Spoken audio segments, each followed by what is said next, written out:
night, we slip into a moment. We drift into the forgotten rhythm of a day in the life of an ancient Egyptian baker.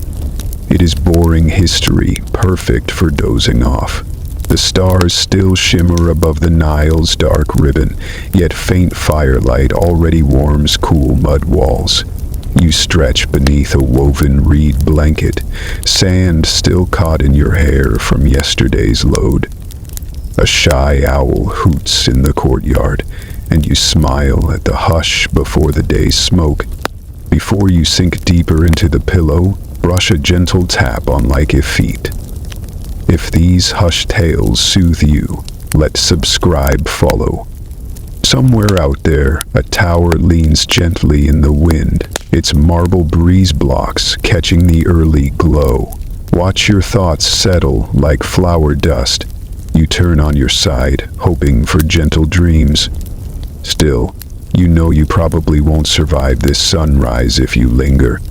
Grain waits for no dream, so you push the mat aside, swing bare feet onto cool packed earth, and rise into shadowed silence. The faint outline of a clay oven, shaped like an upturned jar, glows ember red through its mouth. You pick up a bundle of dried reed stalks, brush loose ash from the hearth, and kneel to feed the waiting coals. The oven, called a ta by scribes, has served 3 generations of your family. Its thick walls hold heat with stubborn pride.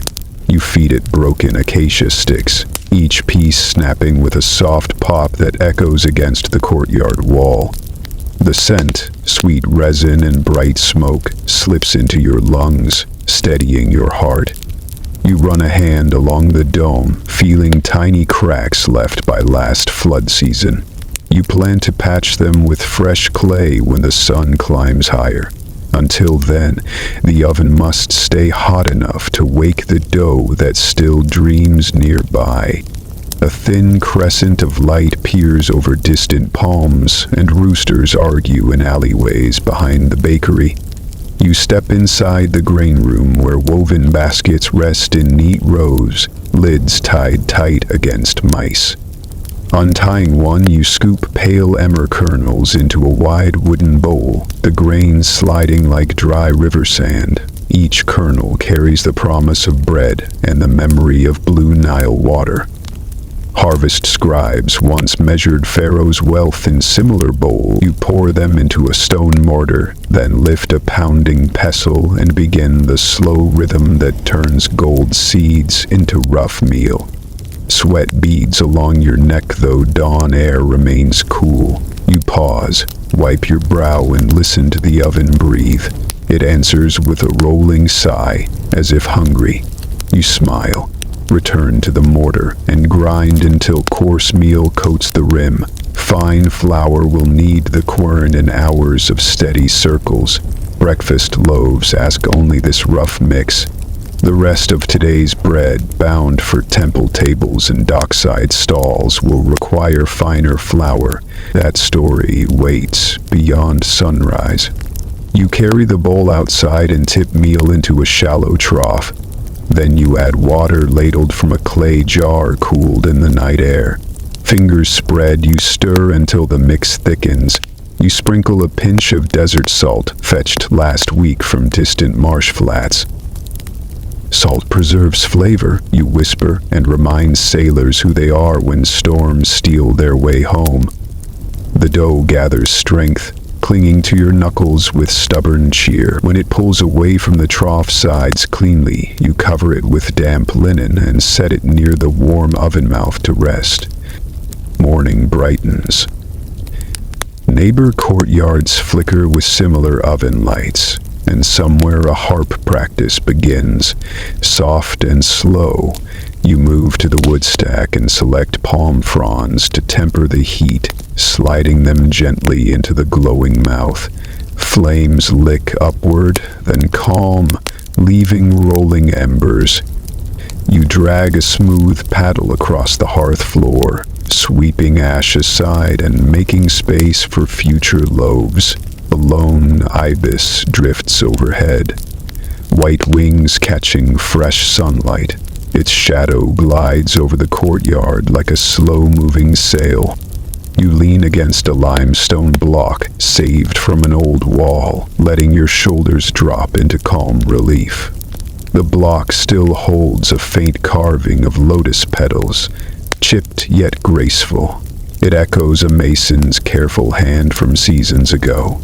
You trace the groove with grain-dusted fingers, feeling both the craft and the years slide beneath your touch. Beyond the gate, a date palm sways, its ripe clusters heavy enough to bend the trunk with patient weight. Somewhere out there, a ferryman readies his small boat, poles smoothed by countless crossings, eager to carry city bread upriver. You picture your loaves stacked neat in reed crates, sailing past hippos that blink at sunrise like drowsy judges. Your mind drifts with them, following the water's silver path toward bright markets, cool warehouses, and distant hunger. Yet duty tugs you back. Dough waits, fire waits, and the sun now climbs with quiet certainty. You inhale again, find the scent of barley smoke sweeter than any perfume, and stand straight. Here is your first factual whisper. Egyptians baked daily in domed clay ovens. Thick walls trapped heat long after flames died. One firing cooked bread and supper alike, stretching both fuel and time. Remember that clever design when you admire a shiny new stove. With dough resting, you rinse the trough and set fresh jars ready. You count reed baskets stacked near the door. 37 remain, more than enough for dawn orders. Still, a sealed papyrus from the temple lies on the bench, and priests never accept excuses. You pull a damp cloth across your shoulders and stretch sore arms. You trace a toe through fine sand on the floor, sketching the outline of a scarab for luck. Its symbol feels right here, where grain meets fire, hope. A gentle laugh from the lane breaks your thought. A neighbor girl races past, chasing a yellow puppy, her bare feet kicking puffs of dust. You nod, tuck stray hair behind your ear, and breathe in the simple joy of a new day. Soon, the puppy's owner will trade goat cheese for rye rolls, and laughter will trade places with quiet bargaining. But the quern's first groan isn't the only sound to echo before noon. You slip through the low doorway toward the stone quern that waits beside the courtyard wall. The river fog has wandered inland, leaving every reed sparkling with tiny beads of silver. You lift the upper wheel, its granite rim cool, gritty, stubborn. You settle it onto the lower slab that sits like a silent moon on packed clay. Your clothes feels familiar, as if your bones were carved to match the quern's slow orbit. A small flock of ibises drifts overhead, wings clipping the quiet air like paper fans. Their shadows pass across the kiln mouth, turning red glow to momentary dusk. You pause, drawing a breath rich with smoke and dew. Then you reach for the basket of emmer kernels gathered before last flood. Each grain holds the shine of older sunlight, and you pour them into the quern's hollow eye. They rattle like dry rain, promising bread, wages, and tomorrow's strength. Your right hand grips a worn wooden handle pegged through the upper stone. You begin the circle, push, pull, breathe, repeat, while your left hand guides a trickle of grain into the opening. Gravelly music rises as kernels crack and crumble, filling the morning with steady rhythm. Mist drifts past the doorway, cooling your forearms, and ash motes swirl upward like lazy fireflies. The world narrows to stone and seed and the slow turning of time. Back slides in as gentle as dawn. Scholars say grinding grain could claim half a family's waking hours. The quern eats energy so bread can give it back. You feel that silent trade in each rotation. Muscle exchanged for meal, sweat swapped for future flavor. The thought steadies you more than any prayer. Each circle leaves a fine ring of flour, pale and soft as desert moonlight. When the upper stone wobbles, you add a chip of limestone beneath the base, leveling your orbit. The fix reminds you of your mother's lesson. Even the smallest tilt ruins the largest feast. She once balanced a quern with a bent sherd, then baked loaves that earned a priest's extra blessing. The memory draws warmth into your chest, richer than the kiln's glow. Minutes stretch like wet papyrus fibers. You switch arms, letting fresh muscle take the load. Outside the wall, donkey bells jingle as farmers hurry produce toward the river dock. A child's laugh ripples across the lane, bright as newly fired glass. You answer with a smile only the quern can see. Another scoop of grain tumbles, and the effort thickens. You lean in, breathing through parted lips. You listen to sand grind stone into grooved crescents that will guide tomorrow's work. A thin stream of meal drifts from the quern's rim into a clay bowl. You rake it with a flat reed comb, breaking lumps, feeling every grain slide like cool powder over your fingertips. Flour dust settles on your arms, turning skin to marble under the sunrise. You smell the faint nutty scent of cracked emmer, sweet, earthy, slightly wild, nothing like the white wheat the capital favors. Emmer holds history in its husk, and you guard that story as fiercely as any scribe guards ink. When the bowl fills, you pause and stretch, rolling shoulders until joints whisper soft clicks. You move the heavy upper wheel aside, tapping it upright against the wall. The lower stone, grooved like rippled water, steams faintly where mist meets warm granite. You brush it clean with palm fronds saved from last year's festival fans, then cover both stones with linen to keep quarry dust away. Work returns soon, but rest is also duty. You pause to dust flour from your hair, then study the quern once more. Its speckled surface tells another quiet fact. Many village querns are carved from Aswan granite, dragged downriver on barges after floodwaters peak. Years of grinding dull the rough face. Bakers sprinkle river sand between stones. Sand sharpens the surface while sacrificing a little kernel to the wind. You plan such sharpening next new moon, when fewer orders leave time for careful work. Granite and grit form one alliance, scribe and papyrus form another. You recall yesterday's tax list. Pharaoh claims 2/10 of every grain basket. Taxes bite, yet they also guard the flood dikes that keep fields alive. Grinding for the state feels heavy, but drowning without dikes would weigh heavier. Balance, like a level quern, is lesson and law. You carry the bowl across the yard toward the dough trough. Steam from the kiln mingles with river fog, weaving ribbons of warmth that kiss your cheeks. Somewhere, a crested hoopoe sings, its call short, sharp, proud, as if announcing your progress to the god of small labors. You nod back, accepting the praise. At the trough, you sift the fresh meal through a woven basket, finer particles drifting like desert snow. Coarser fragments pile aside for bargain loaves that travel upriver where teeth chew like millstones. The fine flour falls in a soft drift, collecting into gentle dunes. You run a finger through the mound, leaving winding channels that glow in slanted light like new canals. With the first measure done, you fetch cold river water in a jar lined with lotus leaves.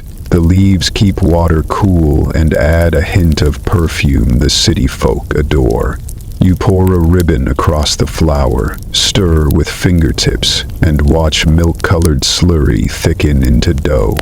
It clings willingly, eager for honey and beer that wait inside shaded jars.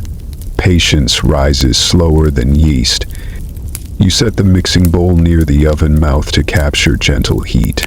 The dough must nap while you grind the next batch, then another, until arms ache and baskets stand empty. Promise hangs in the air. It smells of crust, crackle, and steam sighing. You feel quiet pride when a customer breaks bread and closes eyes in sudden joy. Sunbeams spear through palm fronds, striping the courtyard, painting flower mounds gold. You inhale the warm scent and feel pulse steady to the slow heartbeat of the quern.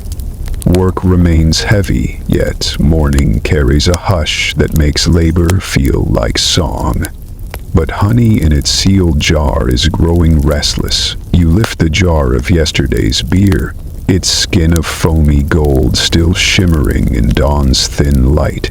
The scent is tart, sweet, and a little wild, like fruit that changed its mind overnight.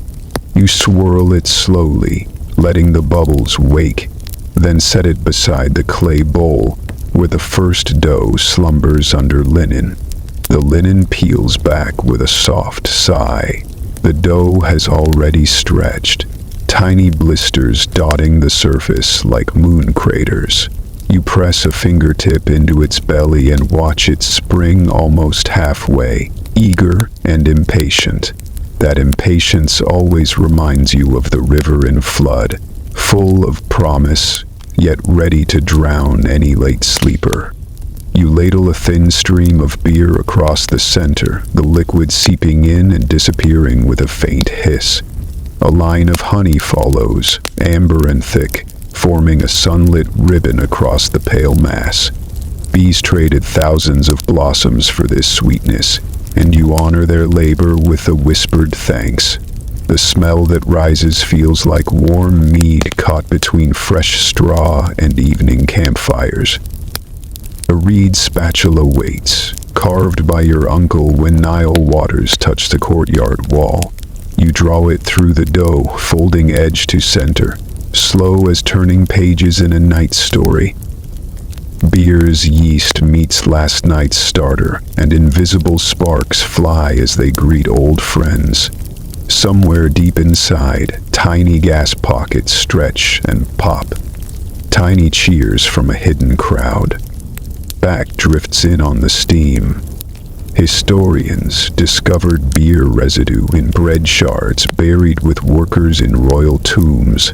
Fermented drink and daily loaf came from one bubbling heart, feeding body and spirit together. You fold that thought into the mix, letting knowledge act as silent seasoning. You tilt the bowl, punching the dough with cupped fingers, folding it upon itself until your arms glow. It clings stubbornly, strings of honey snapping like molten amber. The surface smooths, then puckers, then smooths again. You mutter that it behaves like a stubborn donkey. Too sweet to scold, too strong to ignore. This dough hears you, of course. Years of sunrise whispers have taught it language. Wayward drizzle of beer splashes your toes. You blink down, decide the floor deserves a sip too, and wipe it with dusty heel. Floors pretending it never drinks, you think. A private chuckle, chasing the first laugh of the day. Warm foam tickles your ankle, leaving a faint malt perfume. Kneading draws you into a trance. Press, roll, fold, breathe. You keep the rhythm steady, matching the thump of nearby millstones as neighbors grind their own grain. Flour dust drifts like early snow, clinging to your eyelashes, softening the world's sharp edges. Even roosters grow polite, crowing behind hands, as if not to break the spell. A single bubble bursts on the dough's skin, leaving a crater that widens like a tiny desert oasis. You smooth it with the back of your wrist. Honey and beer marry inside, making a soft hiss, a promise of golden crust and open crumb. You feel the bowl grow lighter as air sneaks in, lifting every ounce just a whisper closer to the sun. Then, out of nowhere, the dough flares upward, a sudden puff that knocks the spatula sideways. You catch the bowl with a hop laugh once, and remember your father's warning. Give bread too much drink, and it throws a party without you. You punch it down with gentle fists, showing who steers this voyage. The dough settles, sulking only a moment before resuming quiet rise. You cover it again, this time with oiled linen so it won't cling when next uncovered. You slide the bowl nearer the oven mouth, where warmth cradles it like a quiet cradle. With the main batch resting, you fetch a smaller bowl for test loaves, honey and beer again, but less daring, perfect for samples you'll hand to early customers. You mix quicker now, muscles warm, breath an easy tide. Thoughts wander to temple quotas due after sunrise. Priests love their scarab stamps crisp and centered, and they never forget a number written in ink. A donkey brays beyond the gate, cartwheels crunching broken pottery left from last night's feast. The air smells of figs simmering in copper pans 2 courtyards away. Fresh wakefulness washes through every street, yet here inside the bakery, time feels slow, thick, folded like rising dough. You drizzle a final thread of honey across the small bowl, then lick the spoon's edge. Cook's privilege, older than pyramids.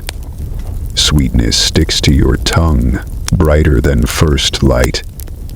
You rinse the spoon in warm water, setting it on the shelf where tools hang in calm order, each one shining with quiet duty. Pulling back, you study both bowls, one large, one small, both ready. You tap each twice, a baker's lullaby, and whisper for the yeasts to feast and multiply. Your voice lowers, pacing soft, like waves stroking river reeds at dusk. Another factual thread weaves in. Ancient honey once sealed wounds on soldiers' skin, its sugar drawing moisture away from danger. Even bread carries this healing, sweet crust calming rough hearts after hard labor. You pat the lid, trusting the dough to remember that kindness later. Steam from the oven curls past your shoulder, brushing skin like a mother's thumb across a fevered brow. Glowing embers settle, clicking softly, shifting into new shapes. Fire whispers of fate, reminding you each loaf could bless a festival table or feed a widow's children. Responsibility swells, yet so does quiet pride. You turn to wipe the bench, find a dribble of honey shining like liquid amber along the edge.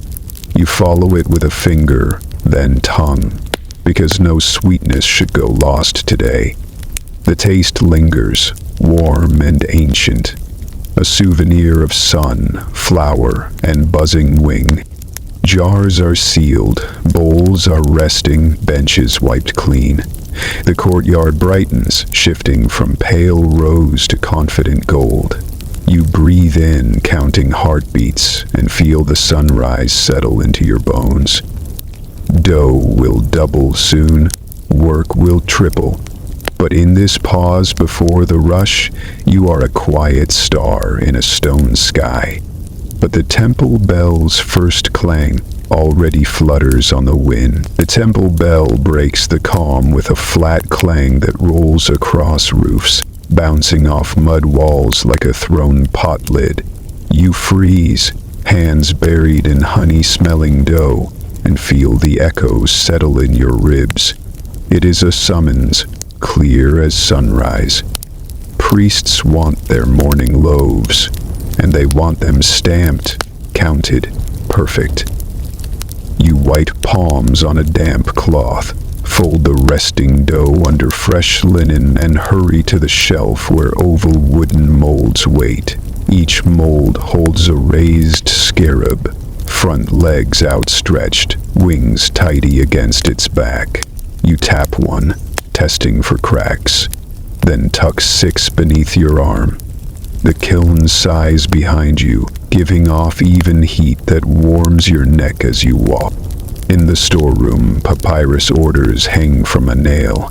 Today's list shows 3 neat columns: Temple of Khnum, Temple of Hathor, Clinic of Imhotep. Totals: 60 small ring loaves, 20 scarab loaves for dawn offering, 4 special honey cakes for a high priest nursing a sore throat.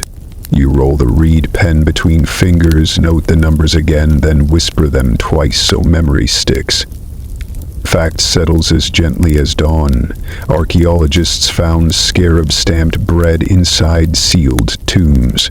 The mold proved the loaf belonged to a god, not a guest. Offerings kept order in this life and the next. You feel that order guide your steps now. You scoop the risen beer honey dough onto a smooth stone board. A quick fold leaves the top tight, another press pushes air out so the loaf will keep its shape.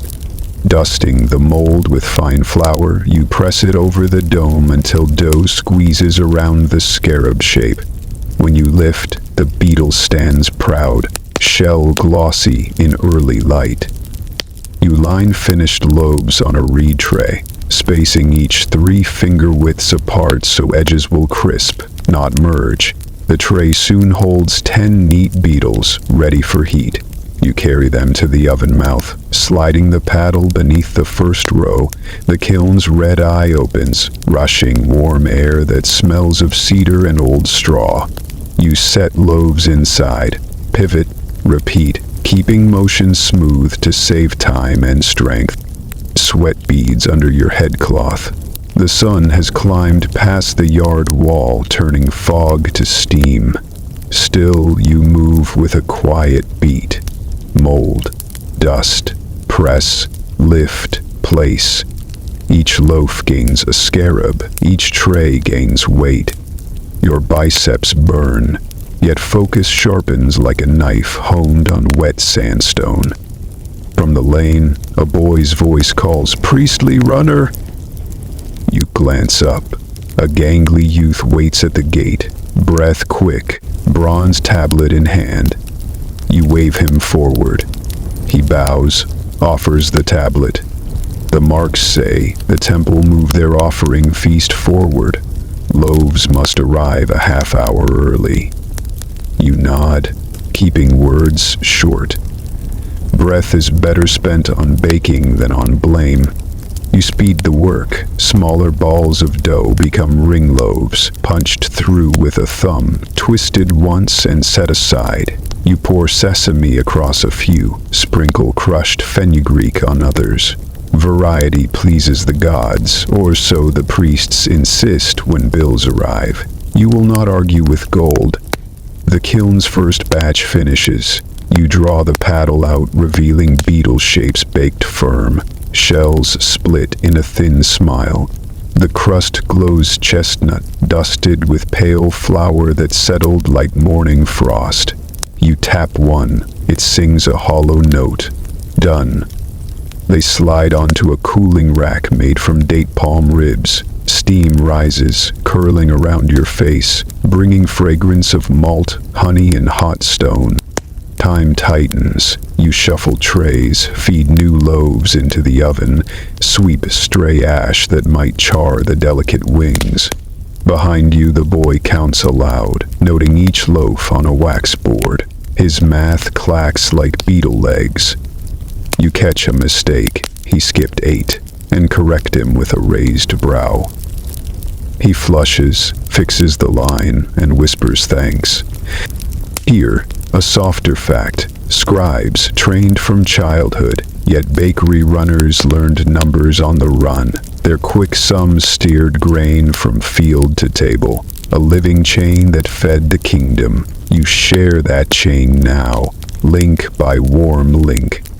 Ring loaves bake faster than beetle loaves. You pull the first set when the holes widen and rims brown. They land beside scarab loaves, forming a mosaic of color and shapes.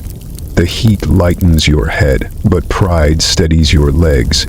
You think of temple altars, incense smoke curling, priests chanting, and your bread shining among lilies and lapis bowls. That vision keeps your hands sure. At last, the final tray enters. You wipe arms, gulp water cooled with lotus leaves, and listen. The oven roars, the yard buzzes, insects rattle in papyrus clumps, and a goat complains from the neighbor roof.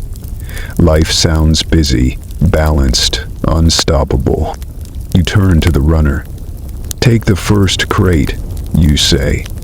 He straps a flat carrier across his back, packs 20 loaves between straw mats, and heads out, sandals slapping dust.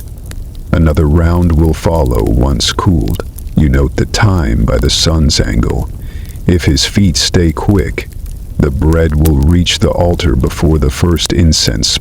With the urgent flow eased, you check the scarab molds for cracks. One edge shows a hairline split. You file it smooth with sandstone, then oil the wood to guard against heat. Tools last longer when loved, your mother always said. Faithful tools keep hunger away. That lesson sits deeper than any hymn.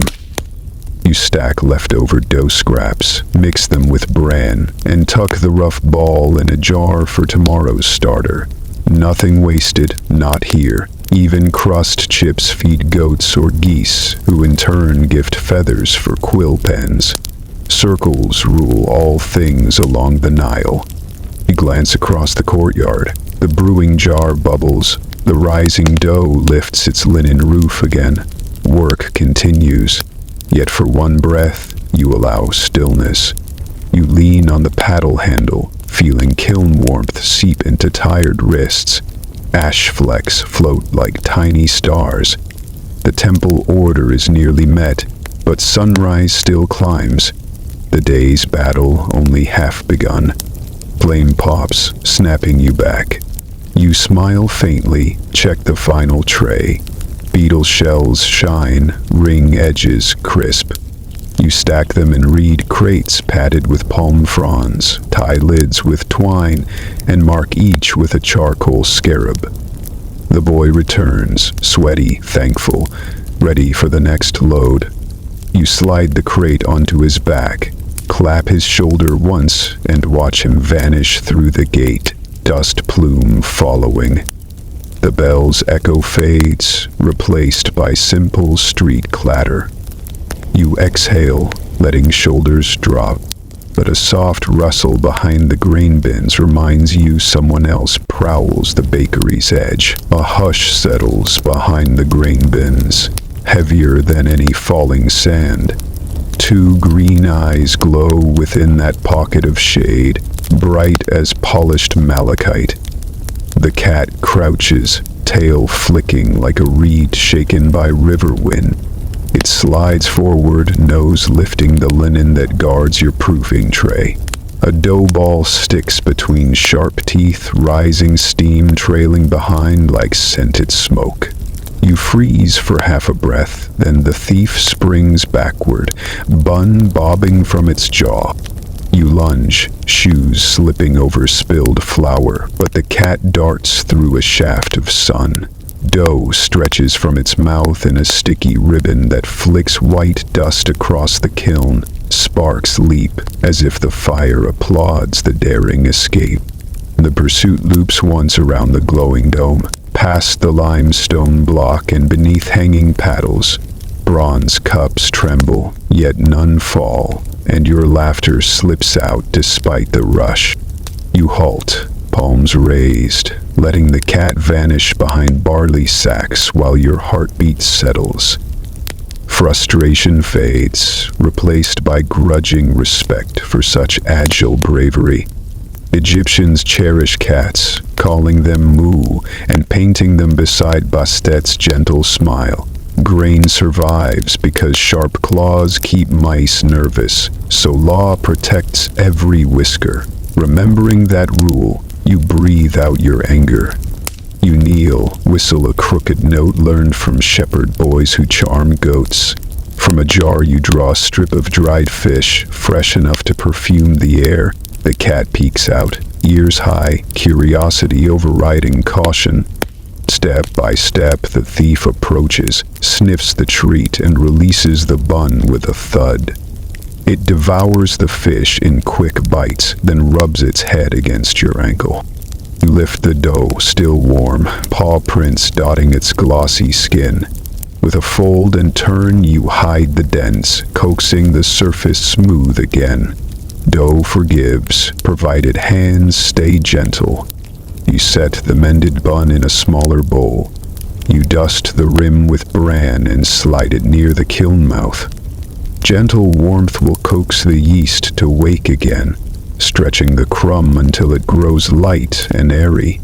You mark the bowl's side with a charcoal streak to track its rise. Air within the courtyard feels brighter now, stirred by the soft whir of pigeon wings overhead. Their shadows cross the walls like fleeting oars on water, reminding you of barges that soon need loading.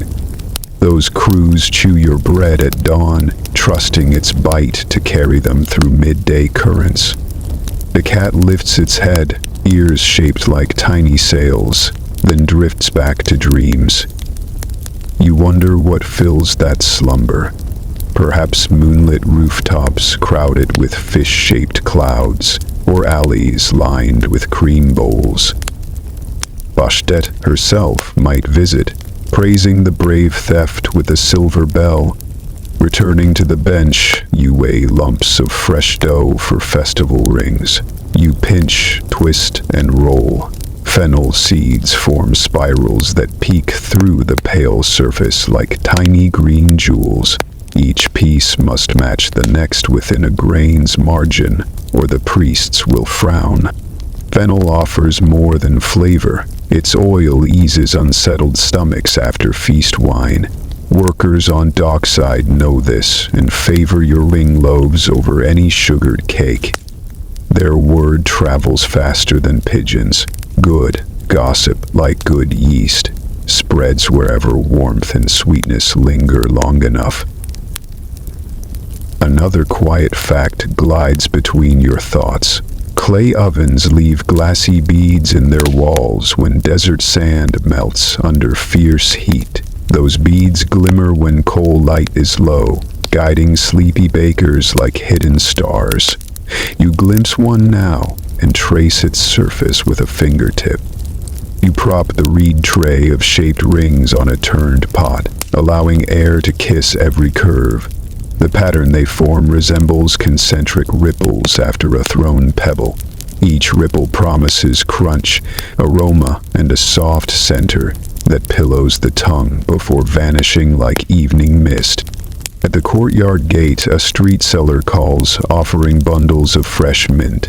You trade a broken bun for 2 fragrant stalks, tucking them behind your ear. Sharp green scent slices through flour and smoke, leaving the air almost cool. The cat sniffs but decides mint is not fish. You note the sun's new angle and spread wet linen over the rings to slow their rise. Control matters more than speed. A runaway loaf can sour into waste. Patience, you remind yourself, is the quiet sibling of fire. It says little, yet its absence roars. The cat curls beside the kiln, claiming that throne of heat with royal ease. Ember glow paints stripes across closed eyes, turning whiskers into silver threads. You knead the rescued mass once more, each press steady as river poles pushing barges. Warm dough lifts your mood, easing tension from shoulders and mind alike. Smaller buns take shape under your palms, lined on a reed tray in neat rings. You leave one space empty, a tribute to the caper that just tested your patience. Archaeologists have unearthed bronze cat figurines guarding dusty granaries, silent proof of this old alliance. Your living statue now purrs by glowing bricks, making the same promise in breath and fur. A soft brush coats each bun with beer glaze. Crushed coriander follows in fragrant snow. The kiln releases a sigh of spice and sweet that drifts through the open gate. Sweat beads on your brow yet dries before falling, the air hungry for moisture. Outside, sunbeams strike pots, turning their glazed surfaces into tiny mirrors of white light. Temple duties done, you scatter spent grain in the yard, payment for continued patrols. The cat rises, paws at rolling kernels, then flops back, task apparently complete. You rinse the stone board, sweep flour into a bucket bound for goose pans. Scarab loaves cool in tidy rows, ring loaves shine. The room hums with quiet pride. By the kiln, the cat sprawls on its back, paws twitching in dream chase. You pour fennel seeds into a clay bowl, their licorice scent promising festival wonders. A charcoal board near the doorway reminds you that rings must fill baskets by midday. Timing and dough walk hand in hand. Lose either, and the feast limps. You sip lotus cool water, the swallow tracing your throat like a shaded canal.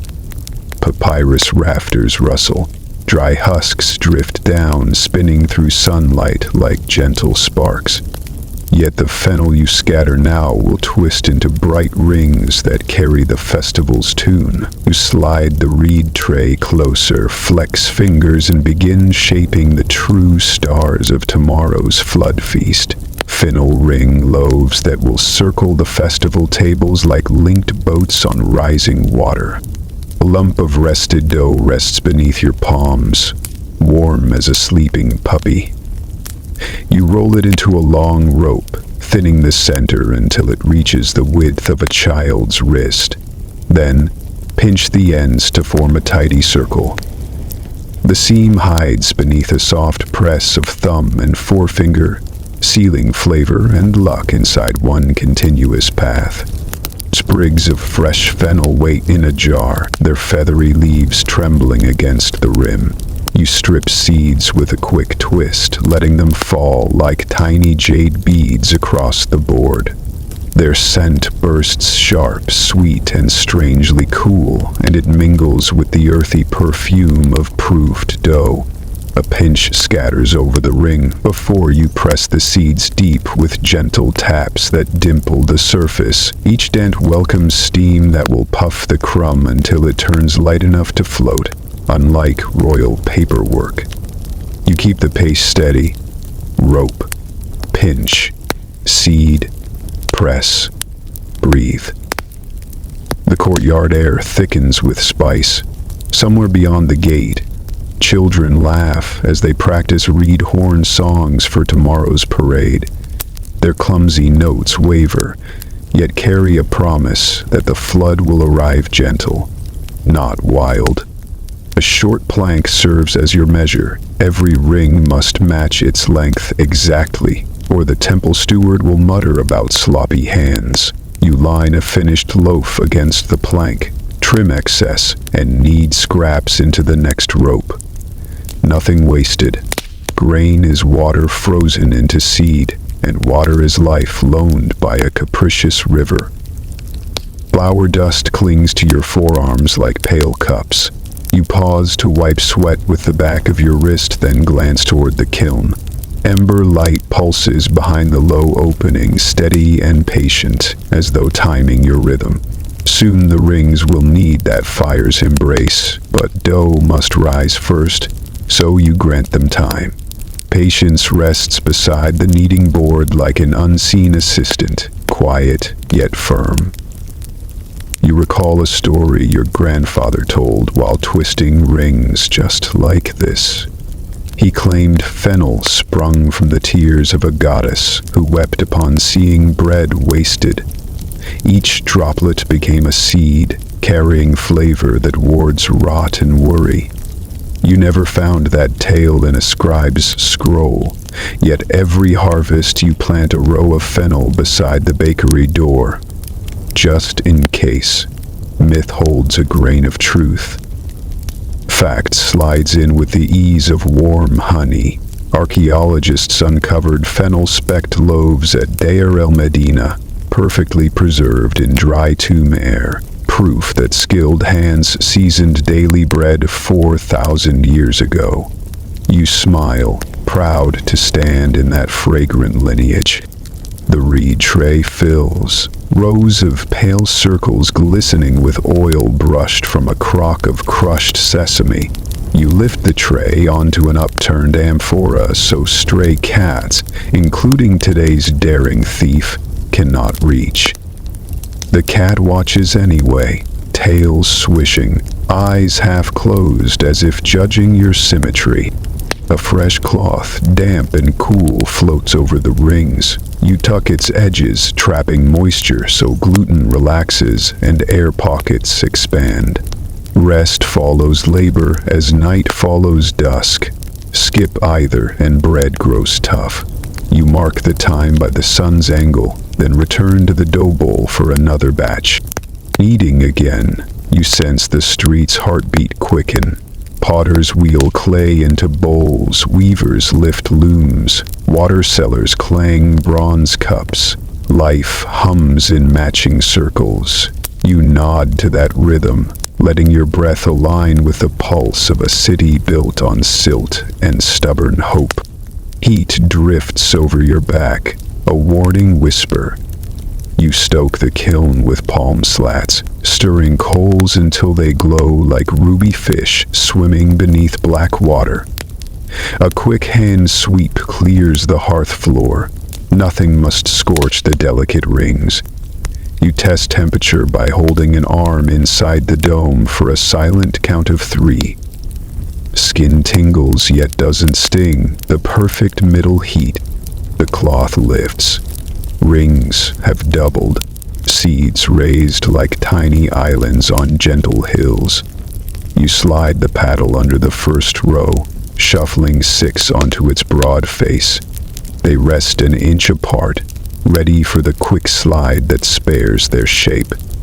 With a smooth push-pull, you lay them across the hot clay, then retreat, letting radiant heat seal their undersides before dough can sag.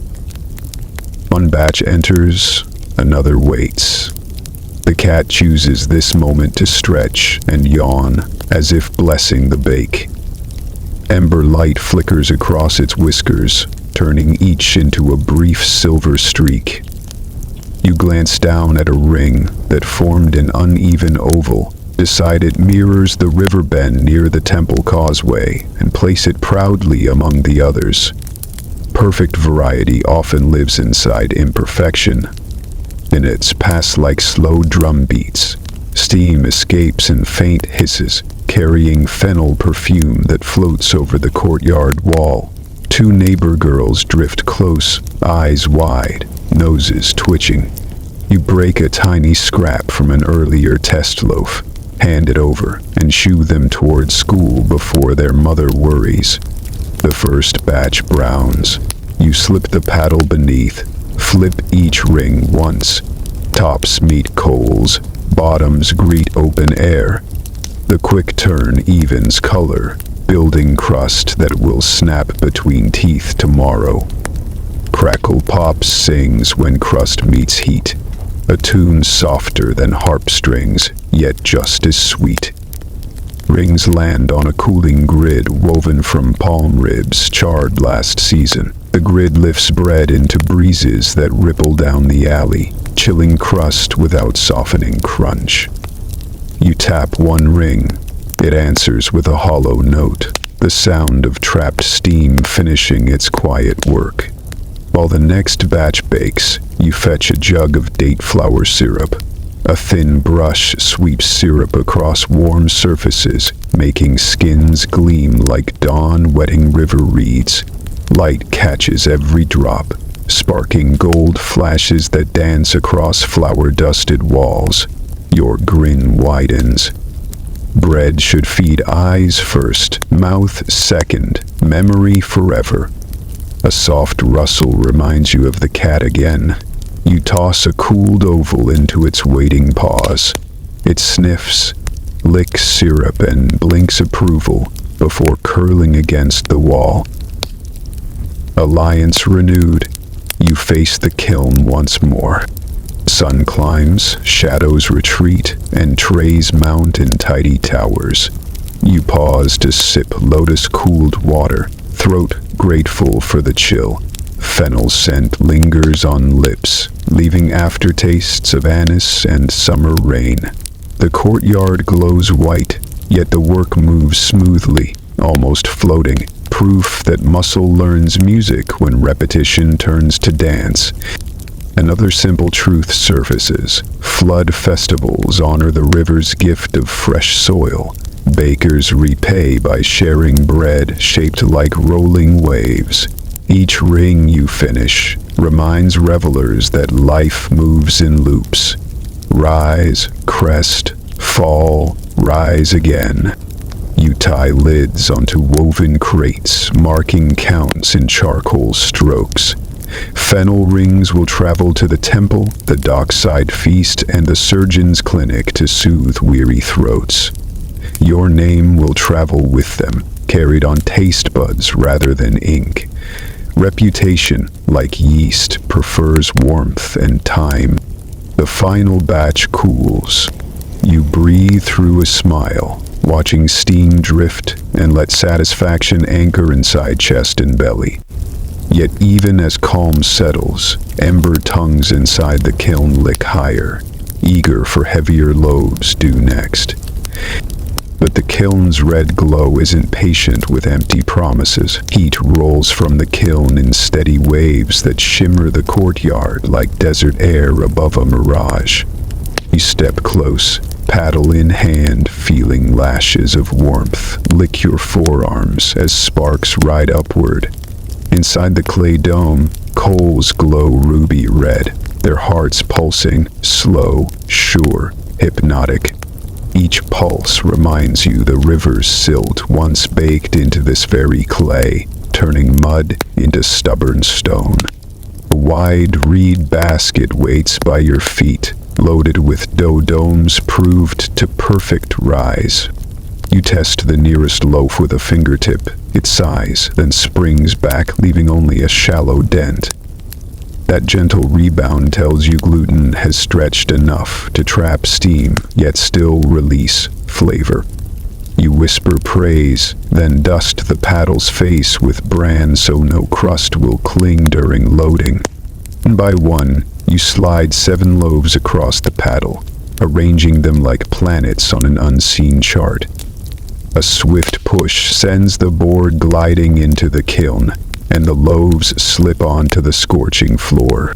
The bottoms sear instantly, locking shape while tops balloon under fierce but even heat. You watch through the mouth, eyes narrowed against glare, tracking color shifts from pale dawn to deep amber. Back stirs with the smoke. Ancient bakers read bread by sound. A finished crust rings hollow when tapped. They also listened for a soft crackle, tiny fractures releasing steam that smells faintly of roasted malt. You rely on the same signs, trusting ears as much as eyes, because numbers wilt near fire. Education lives in every sense you own, sharpened by years of dawn duty. Flames calm once the first batch settles, letting reflected heat circle the dome like gentle tide. You feed thin palm slats into the side vent, adding fuel without shocking the chamber. Ash drifts out in pale ribbons, settling on your sandals before vanishing in the breeze.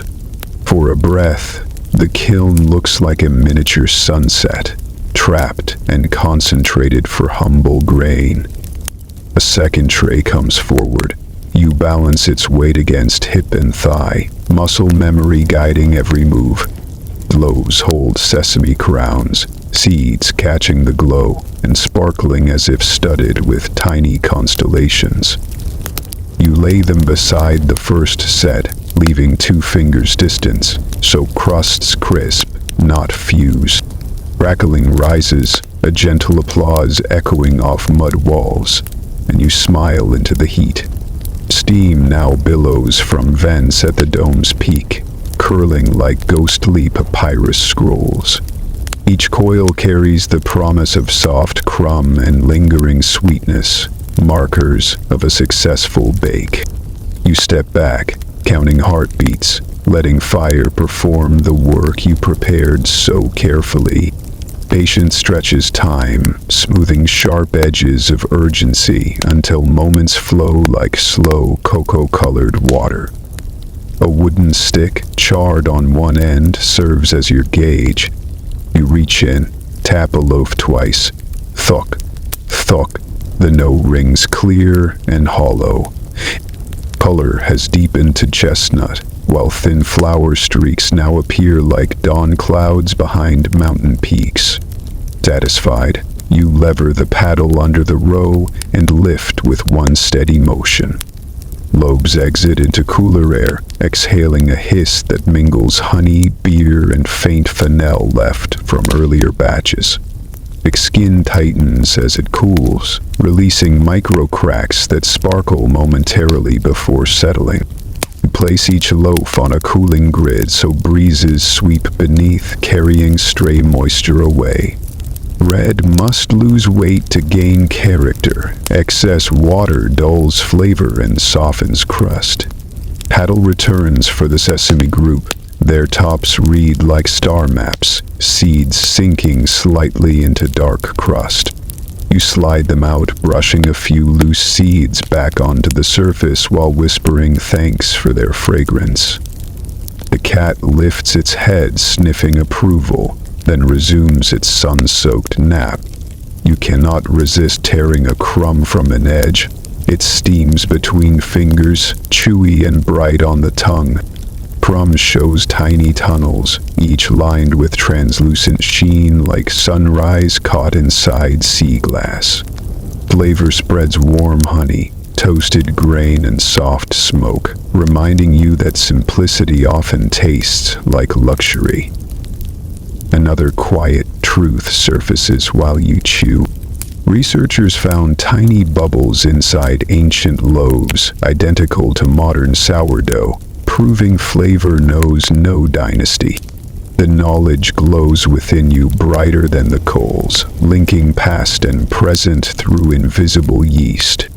You swallow, sip lotus-cooled water, and feel the union of labor, fire, and grain settle deep. Kiln hungers, so you load the third and final set, heavier dough enriched with goat butter for noble suppers. Butter melts mid-bake, sending sweet smoke that curls along roof beams, coaxing neighbors to peek over walls.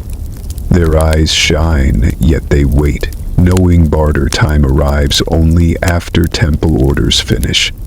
Community thrives on delayed pleasure, each person trusting their moment will come in turn. While bread bakes, you scrape spent ash into a clay pot. Mixed with oil, this ash forms soap cakes the laundry workers prize for whitening linen. Even refuse finds purpose under disciplined hands, echoing the river's habit of turning silt into fertile fields. Circular thinking keeps hunger distant and gratitude near. You check the loaves again. Butter batch shows golden blisters, surfaces shimmering as fats rise, then set. A final tap, hollow yet firm, confirms readiness.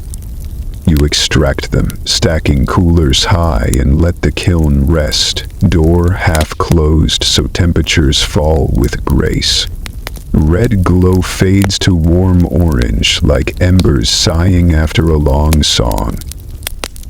As silence grows, you study the pile of finished bread. Simple, stamped, seeded, and butter-rich, each holding hours of care. Warmth radiates upward, fogging the morning light with gentle mist.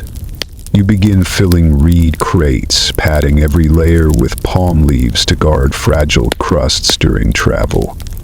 The stack soon towers to your shoulder, smelling like harvest dreams waiting to sail downstream. Your chest loosens, pride settling like a soft cloak, and you breathe through a long, slow smile.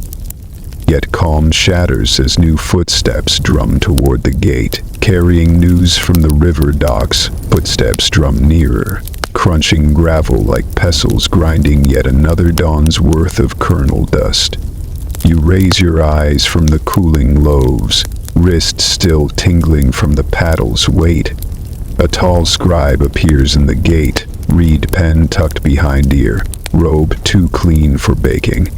His nose wrinkles at ash smoke, yet his sandals hesitate, wary of flowers smudging polished straps. You know the look. Numbers matter more to him than crust or fragrance today. Anyhow, he clears his throat. A small, official cough that sounds louder than the kiln's final sigh. You wipe palms on your apron, spreading flour into neat clouds that rise then settle like patient gulls. "Morning, collector," you say, voice calm, though shoulders still hum from hauling butter-rich loaves. "Just." He nods, unrolls a reed scroll, and licks the pen tip with theatrical care first. "Pharaoh's share," he begins, eyes scanning crates, is 10 baskets of standard weight and one of choice. You expected 8, temple runners warned. Taxes crept upward after last flood trimmed granaries slim. Still, arguing costs time, and dough hates delay more than priests hate empty altars. Today, you invite him to the weighing stone, a limestone slab etched with faded cubit lines. He steps gingerly, brushing stray sesame from his robe like parasites of reputations most days. Basket tops unravel. Warm air escapes carrying honey, beer, and faint fennel toward his skeptical nose. For a blink, his brow relaxes, because stomachs answer truth more quickly than ink alone. You heft the first basket onto the slab, check the beam scale, and add a palm frond. Needle centers, confirming weight. Collector scratches a tally, curls of ink blooming like tiny reeds. Backdrifts between heartbeats, ancient tax ledgers found on ostraca list bread beside cattle and copper. Grain-fed soldiers, scribes, pyramid workers so the crown watched bakers as closely as goldsmiths. You feel that gaze now channeled through this thin man and his impatient pen tip. Another basket lands, weight holds, tally grows like creeping ivy across mud brick walls in shade. Sweat beads down your temple, but you mask fatigue behind the calm of routine work.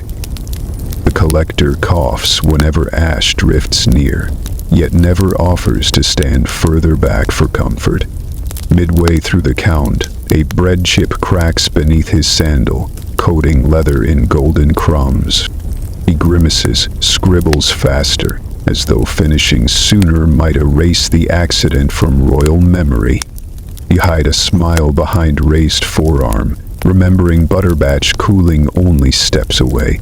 Quietly, perhaps a peace offering will win leniency on next moon's levy, you reason after all. You cut a thin slice from a cooling loaf, crust snapping, steam kissing knuckles softly across. With both hands flat, you offer it to the collector, who hesitates, then shrugs decorum aside. He bites, chews, eyes closing as butter seeps over tongue and fennel hangs in warm air. Shoulders drop, tally pause. Ink drips once onto his sandal beside the earlier crumbs. "Fine crumb," he finally mutters, wiping pen and mouth with the same swift motion together. You nod, pretending gratitude while knowing bread often speaks louder than compliments carved on scrolls. He revises the list, scratching out choice, writing standard, shaving your levy by one basket.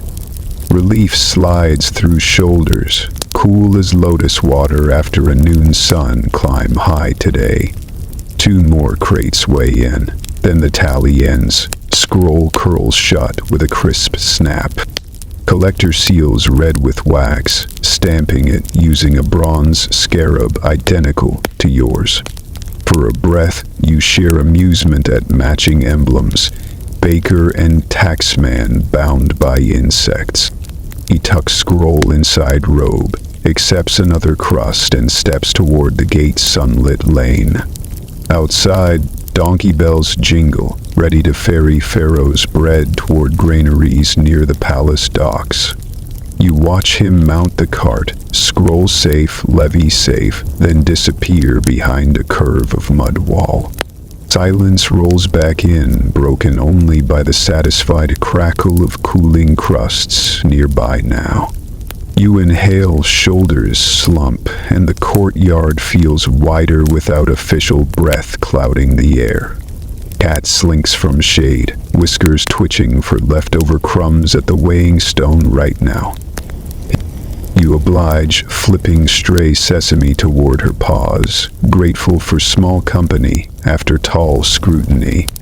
Then you sweep bran, fold cloths, and secure crates destined for dock barges within the hour. Muscles protest, yet mind floats light, knowing tax weight eased by a single shared bite.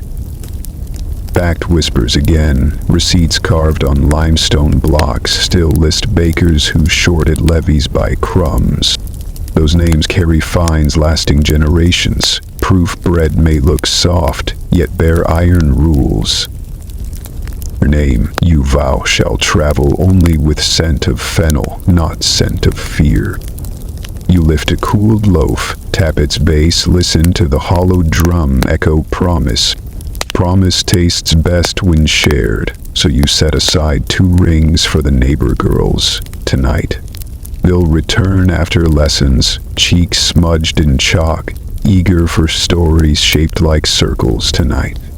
Sun climbs higher, painting kiln dome a shifting gold, while breezes tug loose the top cloths. You gather baskets onto a sledge, ready for the short haul to dockside market. Straps bite shoulders, yet road dust smells almost sweet compared to molten brick heat. As gate swings open, you glance back at quiet oven, coals still whispering under ash. It will rest until noon, then bake merchant orders lined in reed scribbles near the door. For now, Pharaoh has taken his due, and you carry what remains toward the river.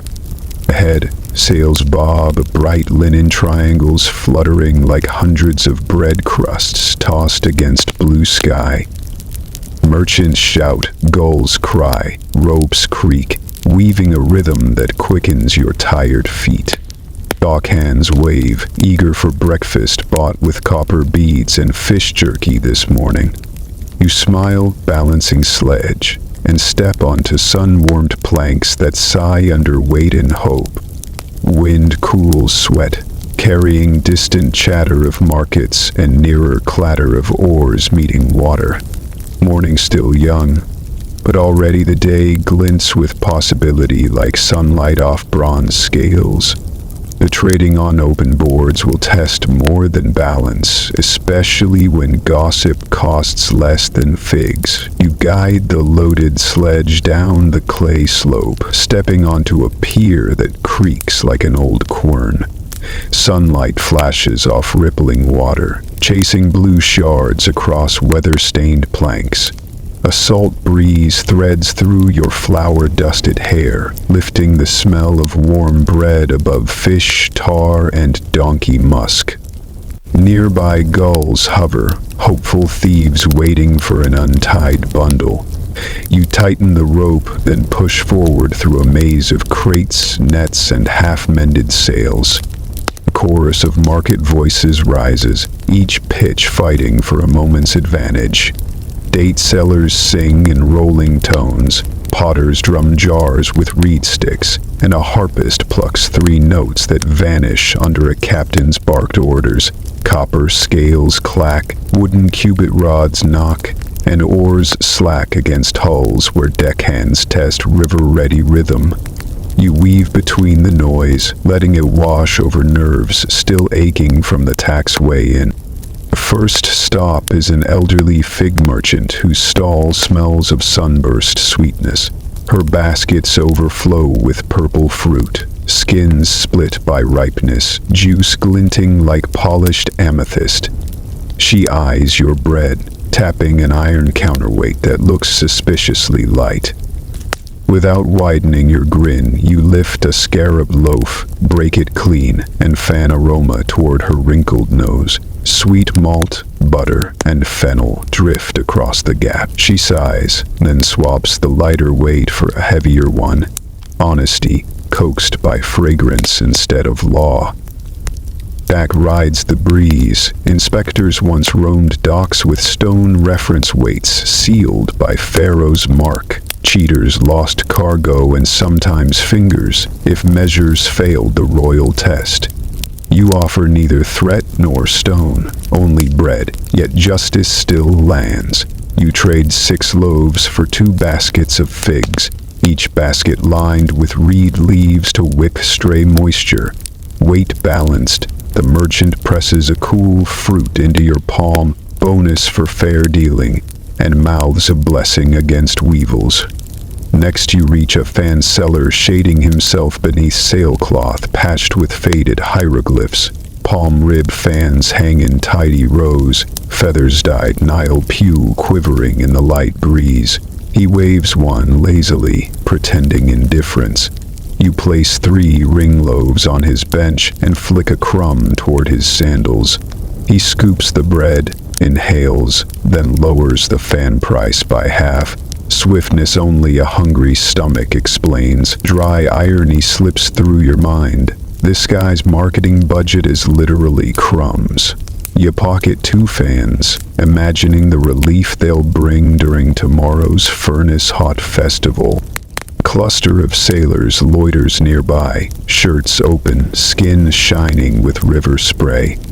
They trade bawdy jokes while eyeing your crates with theatrical longing. One steps forward, balancing a jug of beer that sloshes golden at each stride. He offers a swallow in goodwill. You accept, tasting sharp barley fizz cooled by clay. The sailors purchase 10 butter loaves, promising to mention your bakery upriver, though their memories, you suspect, last only until the jug runs dry. You slide deeper into the quay, past cages of quacking geese and pots of pickled garlic. A linen dealer waves, cloth bolts stacked into a sun-bleached tower. You test the weave, loose enough for proofing cloths, yet sturdy enough to survive 100 launderings. 3 sesame loaves and a fennel ring buy 2 cubits of fabric. The dealer wraps the linen carefully, tucking sprigs of mint inside to keep moths shy. A donkey brays beside weighed fish baskets, startling gulls into spirals that glitter against the sky. During the commotion, a young street runner bumps your elbow, nearly toppling a fruit crate. You steady him, hand over a torn crust, and warn him to dodge sturdier merchants. He nods, cheeks stuffed, feet already moving. Gossip trails behind. Ferrymen claim the southern canals will open early, meaning extra grain barges and extra mouths within days. Opportunity, like yeast, swells fastest in warm corners. Back drifts in again. Scholars translating Old Ostraka found wages for skilled bakers listed at 1 deboen of copper per 10 bread baskets, plus kitchen scraps. Yet barter often stretched those wages further, turning bread into figs, cloth, and even lamp oil. Your morning proves that point with every swapped loaf. piling hidden wealth beneath simple crust. A fisherman halts you, eyes bright beneath a sweat-damp headscarf. He offers 2 stringers of tilapia, still flexing, in exchange for 3 ring loaves. Fresh protein will please tonight's supper, so you agree. He wraps the fish in wet lotus leaves, scent masking river tang. When he pockets the bread, he whispers a rumor. Officials debate raising dock fees after next flood. You file the warning beneath mental ledgers, knowing early whispers save late coin. Mid-sentence, a potter strides past, arms cradling a jar still steaming from the kiln. He touts its perfect glaze, claiming it keeps beer cool even under desert noon. You raise an eyebrow. He lowers the price twice before you even speak. 1 butter loaf seals the trade, and you gain a jar humming with residual heat. A contradiction destined to amuse customers when beer stays chilled. The joke streaks thin as a papyrus fiber. He calls it self-cooling, yet it's hotter than your kiln. Marketing invents miracles quicker than scribes invent gods. You smile quietly, because laughter under breath saves breath for lifting crates. Your load lightens as bread leaves in every direction, yet new items swell sacks tied across your shoulders. Figures, fans, linen, fish, mint, and a miracle jar. Balance shifts, demanding careful footing along gangplanks slick with algae. You pace slow, sandals gripping rough fiber ropes stretched between barge poles. Catcalls rise from sailors hauling amphorae, their jokes splashy but harmless. One sings improvised praise of butter-filled halos that banish hangovers. Song echoes off water, carrying your reputation farther than copper advertisements ever will. You halt near the pier's edge, where a priest's acolyte waits with incense crates bound for the temple island. He eyes your remaining bread and offers a small bundle of myrrh resin, rare and sweet. Myrrh smoke will bless tomorrow's bake. Deal is struck. 1 scarab loaf for enough resin to scent a month of dawns. With trades complete, you tie new goods in balanced bundles. The cat materializing from nowhere, tail high, inspects each parcel, approving only the fishy lotus leaf bundle. You drop a fig near her paws. She sniffs, sneezes, and saunters off. Fig diplomacy clearly fails where fish diplomacy once succeeded. Sun climbs towards zenith, bleaching sailcloth until it blazes white. Your stomach growls, echoing inside empty bread baskets.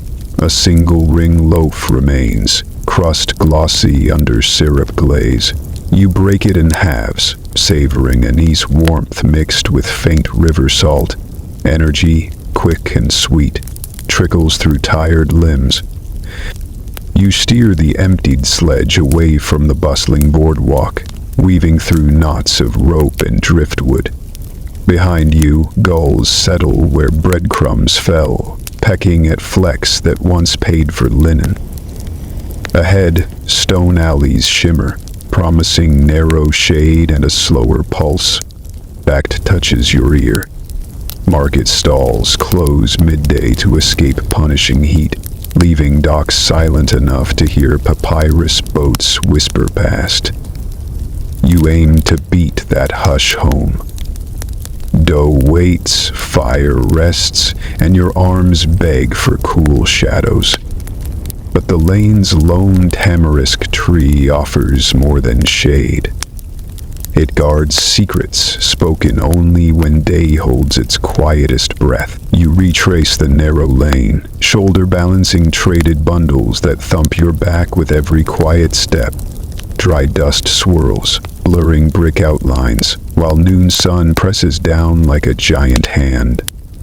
Slow, broad, unblinking, each breath tastes of warm copper. The tamarisk tree ahead spreads green-green arms, offering the only shade for 50 paces, its leaves whispering with each shallow gust.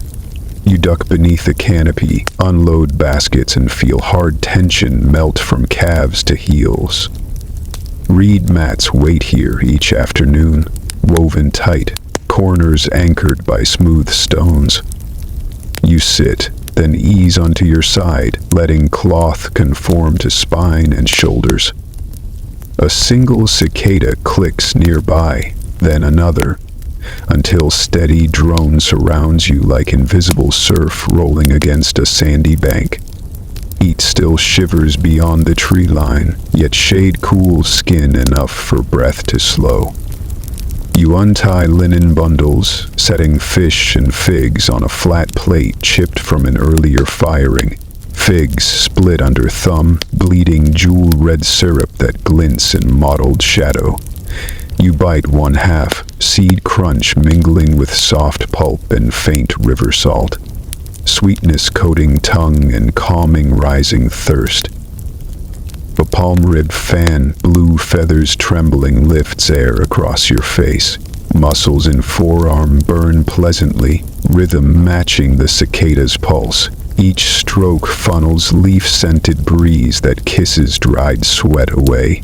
You slip sandals off, flexing toes across cracked dirt streaked with trickles of fallen sap, hardened like amber glass. From a nearby jar you draw cool water, lotus leaves still floating, and sip slow. The liquid drifts down throat like moonlight over calm water. One swallow, pause, another. Measured pace keeps stomach grateful. You rinse sticky fingers, letting droplets pool before soil drinks them dry. The crust end from the morning batch waits beside figs glaze shimmering where sun speckles through leaves. You break the piece, revealing soft crumb marbled by butter streaks. Steam no longer rises, yet scent holds honey, smoke, and distant fennel. You chew, letting flavor unfold in patient waves. First sweet, then malt. Finally a whisper of cedar ash that lingers behind teeth. Back settles with the bread. Scribes inscribe that workers paused at midday for Kenti Setjet, resting inside shade, breaking loaves with onions or figs before labor resumed. That pause cut heat's bite and stretched stamina, turning brief stillness into unseen strength powering afternoon toil.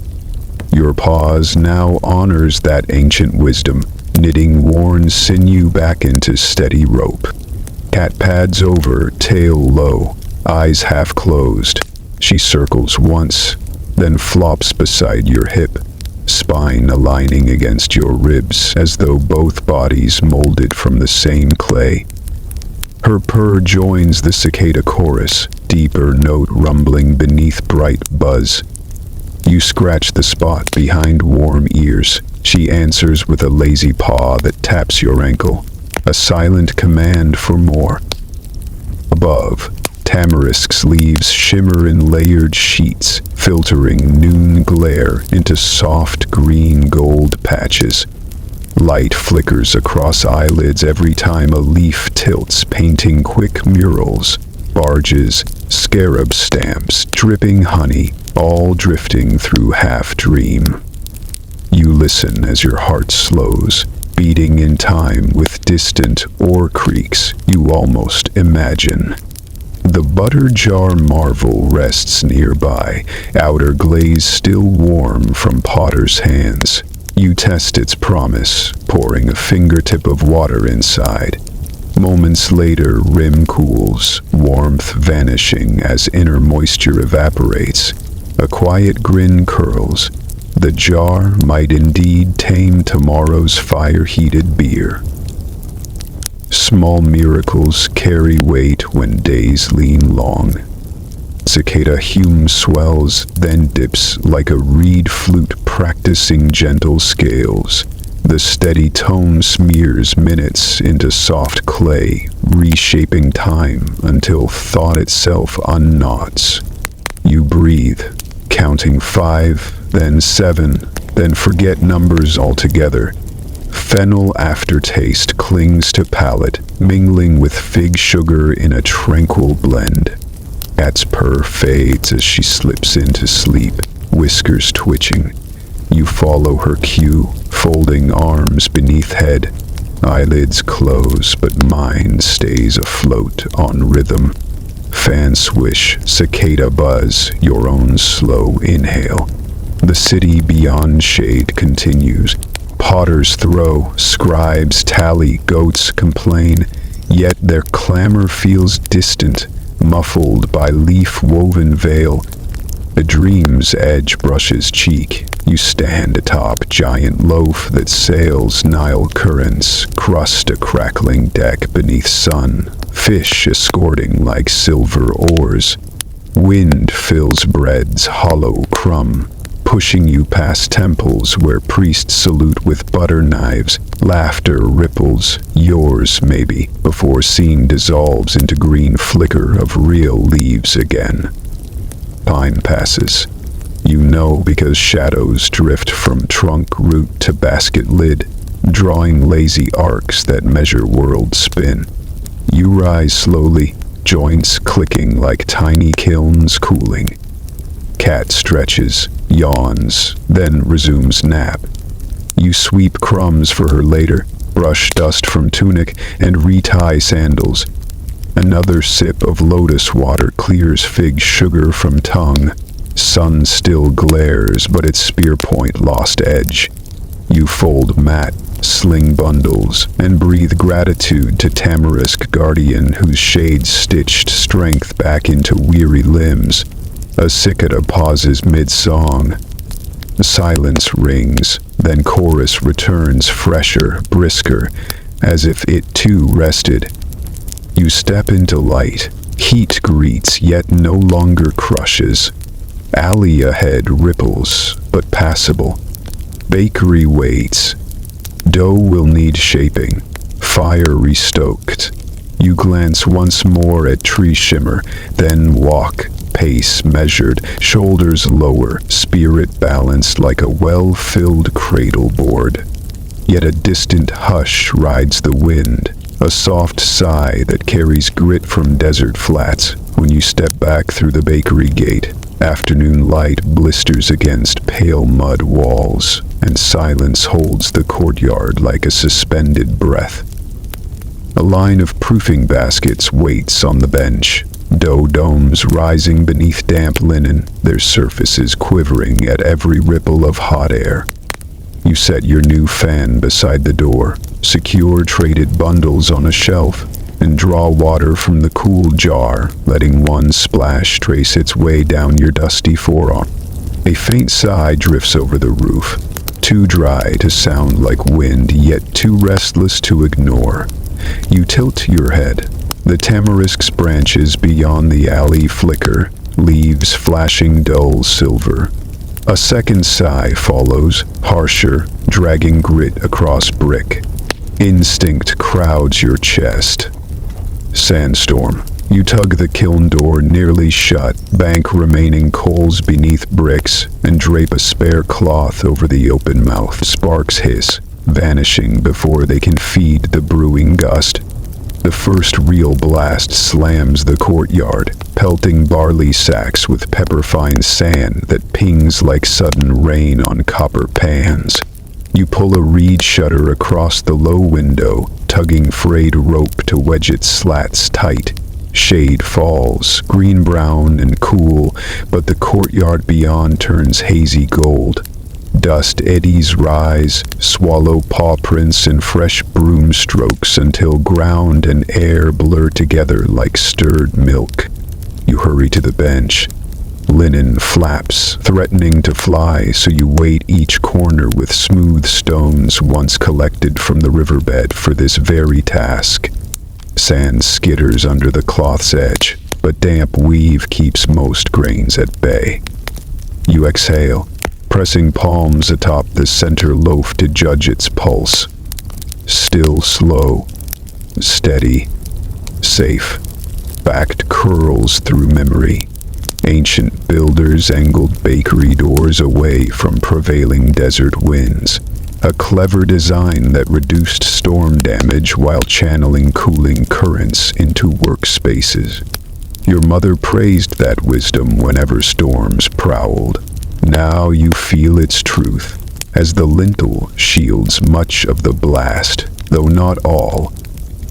A larger gust growls around the shutter, sifting dust across kiln bricks. You toss soaked palm fronds over the most exposed loaves, water trickling down cloth, trapping grit before it can land. The cat darts from hiding, fur flat, eyes narrowed against biting particles.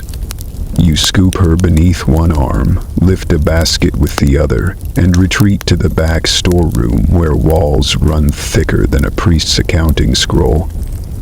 Inside, air smells of cool grain and faint coriander. You set the basket on a low shelf, then lower the trembling cat onto a folded mat. She circles twice, sneezes out a puff of dust, and tucks nose beneath tail. You smile, though your heart still thumps like fist on drum. Sandstorms may last minutes or hours. Flour waits for neither, so you must watch, ready. You fetch the fan seller's gift, blue feathers now flecked tan, and sweep slow arcs through the air, pushing floating grit to the floor where it can be swept, not inhaled. Each stroke loosens tension and shoulders tighten by sudden alarm. Outside, wind howls, but walls stand firm, and heat slides toward bearable as clouds blot the brutal sun. Minutes layer like sediment. You move calmly. Knock bench tops. Listen for hollow thuds signaling safe dough. Refresh the damp cloths. Tilt a jar to collect settling dust. Whenever gusts dull, you ease into the yard to stir coals just enough to keep gentle warmth breathing toward covered baskets. Too much fuel would fan smoke and ash. Too little would stunt the rise. Balance lies in knowing the kiln's mood, as keenly as one knows a friend's temp. A sharp swirl slams the courtyard again, raising a curtain of ochre that stings exposed skin. You duck inside, leaving the door ajar only a thumb's width, so pressure equalizes without drafting the storm indoors. Through that slit, daylight glows murky orange, as if the entire city has slipped inside a clay jar. Sand scrapes across shutter slats. You imagine tiny grains burrowing into wood fibers, etching stories that some future mason might read. Tales of a baker, a kiln, and bread that refuse to taste like desert. The thought steadies you. You drag a damp rag across the stone bench, collecting grit, watching clear droplets drip rust-colored down its sides. The storm's voice changes, less roar, more rasp, signaling waning breath. You crack the door wider. Dust still swirls, but in thinner sheets, slanting away from the gate. A patch of pale sky peeks between clouds, its color like unbleached linen. You step outside, blinking grit from lashes, and shake sand from the kiln cloth. The breeze smells faintly of copper and distant rain, that rare pairing which sometimes follows storms wandering north. Quickly you uncover a test loaf. The surface dimples where linen touched, yet it springs back bright, unaffected. You decide on one gentle fold to restore tension, dust flour across the skin, then recover. The dough will not mind this brief massage. It will remember you spared it worse. Near the grain bins, the tamarisk shed leaves pile in soft drifts. You scoop handfuls into a clay pot. They will dry into sweet-smelling kindling. Nothing wasted, even storm leftovers. A neighbor calls from beyond the wall, checking safety. You answer with a steady voice, letting him know ovens and souls remain intact. Shared relief travels faster than sand. Sun edges from cloud rag, light falling dazzling white on every dust-coated surface. You gather a stiff brush, sweep paths across brick, clearing safe footing. The cat emerges, shakes once, and trots to lap water from last hour's overflow bucket, grains floating like tiny boats. She drinks, unfazed. Desert life trains all creatures to accept a little grit with their gifts. Back surfaces again. Travelers' diaries carved on ostra describe sandstorms so fierce they scoured paint from temple walls, yet bakers still delivered bread before dawn. You stand in that lineage now, feeling both small and proud beneath the widening sky. The final gust sighs itself away, leaving air still, warm, and newly quiet. Dust settles in lazy spirals, sparkling when late sun leans low. You open both shutters, inviting fresh breeze. Sweet dough scent escapes, carrying promise that the storm failed to spoil. Somewhere, a child laughs, the first outdoor voice since the winds rose, and the city exhales as one.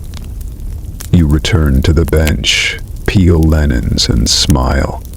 Each loaf has swelled, domes smooth, seeds shimmering where no sand ever touched. They are ready for shaping, ready for tomorrow's festival. Proof that vigilance can turn threat into mere interruption. You stretch shoulders, flex flour-coated fingers, and wipe a stripe across your brow. Sweat and dust combine, painting streaks like war paint for peaceful battles ahead. You collect the brush, the cloths, the jar, tidying storm debris into neat piles. Clean shop, calm mind.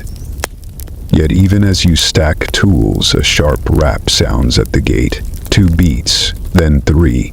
You glance over. A familiar clay jug silhouette tilts, amber liquid sloshing inside.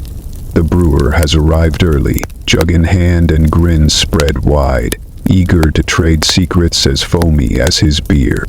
But the brewer's bubbles carry stories that may upend more than your next batch.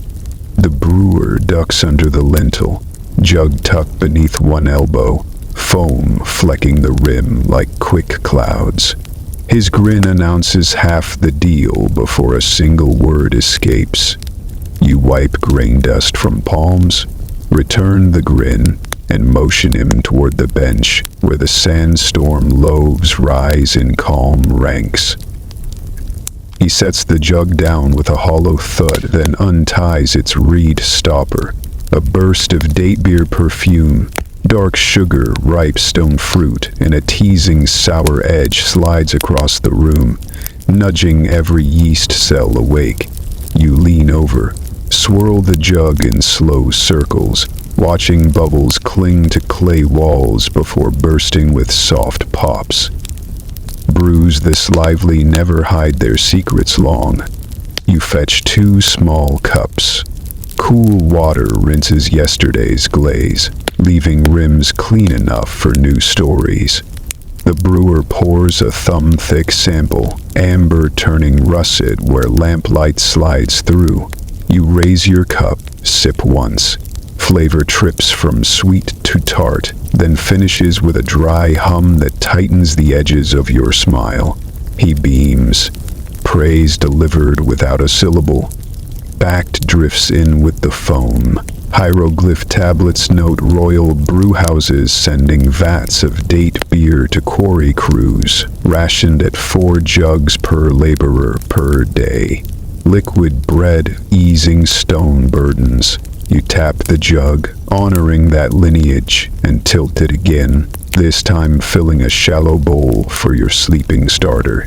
Yeast meets yeast, spark greeting spark, and a faint hiss answers from the dough like applause muffled by linen.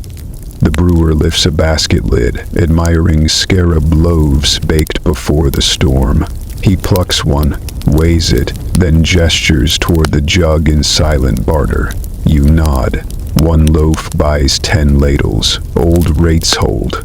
He tears a corner, steam curling around his dusty fingers, then dips crumb into foamed head, letting warm bread absorb cool brew.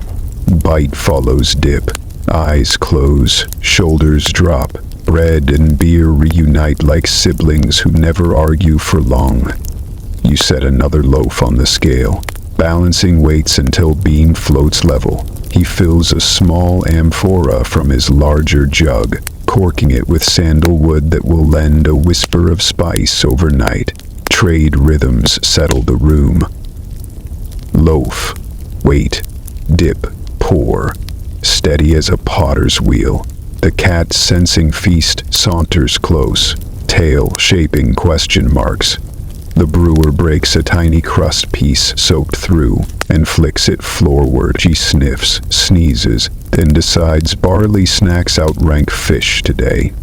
Sudden thought flares.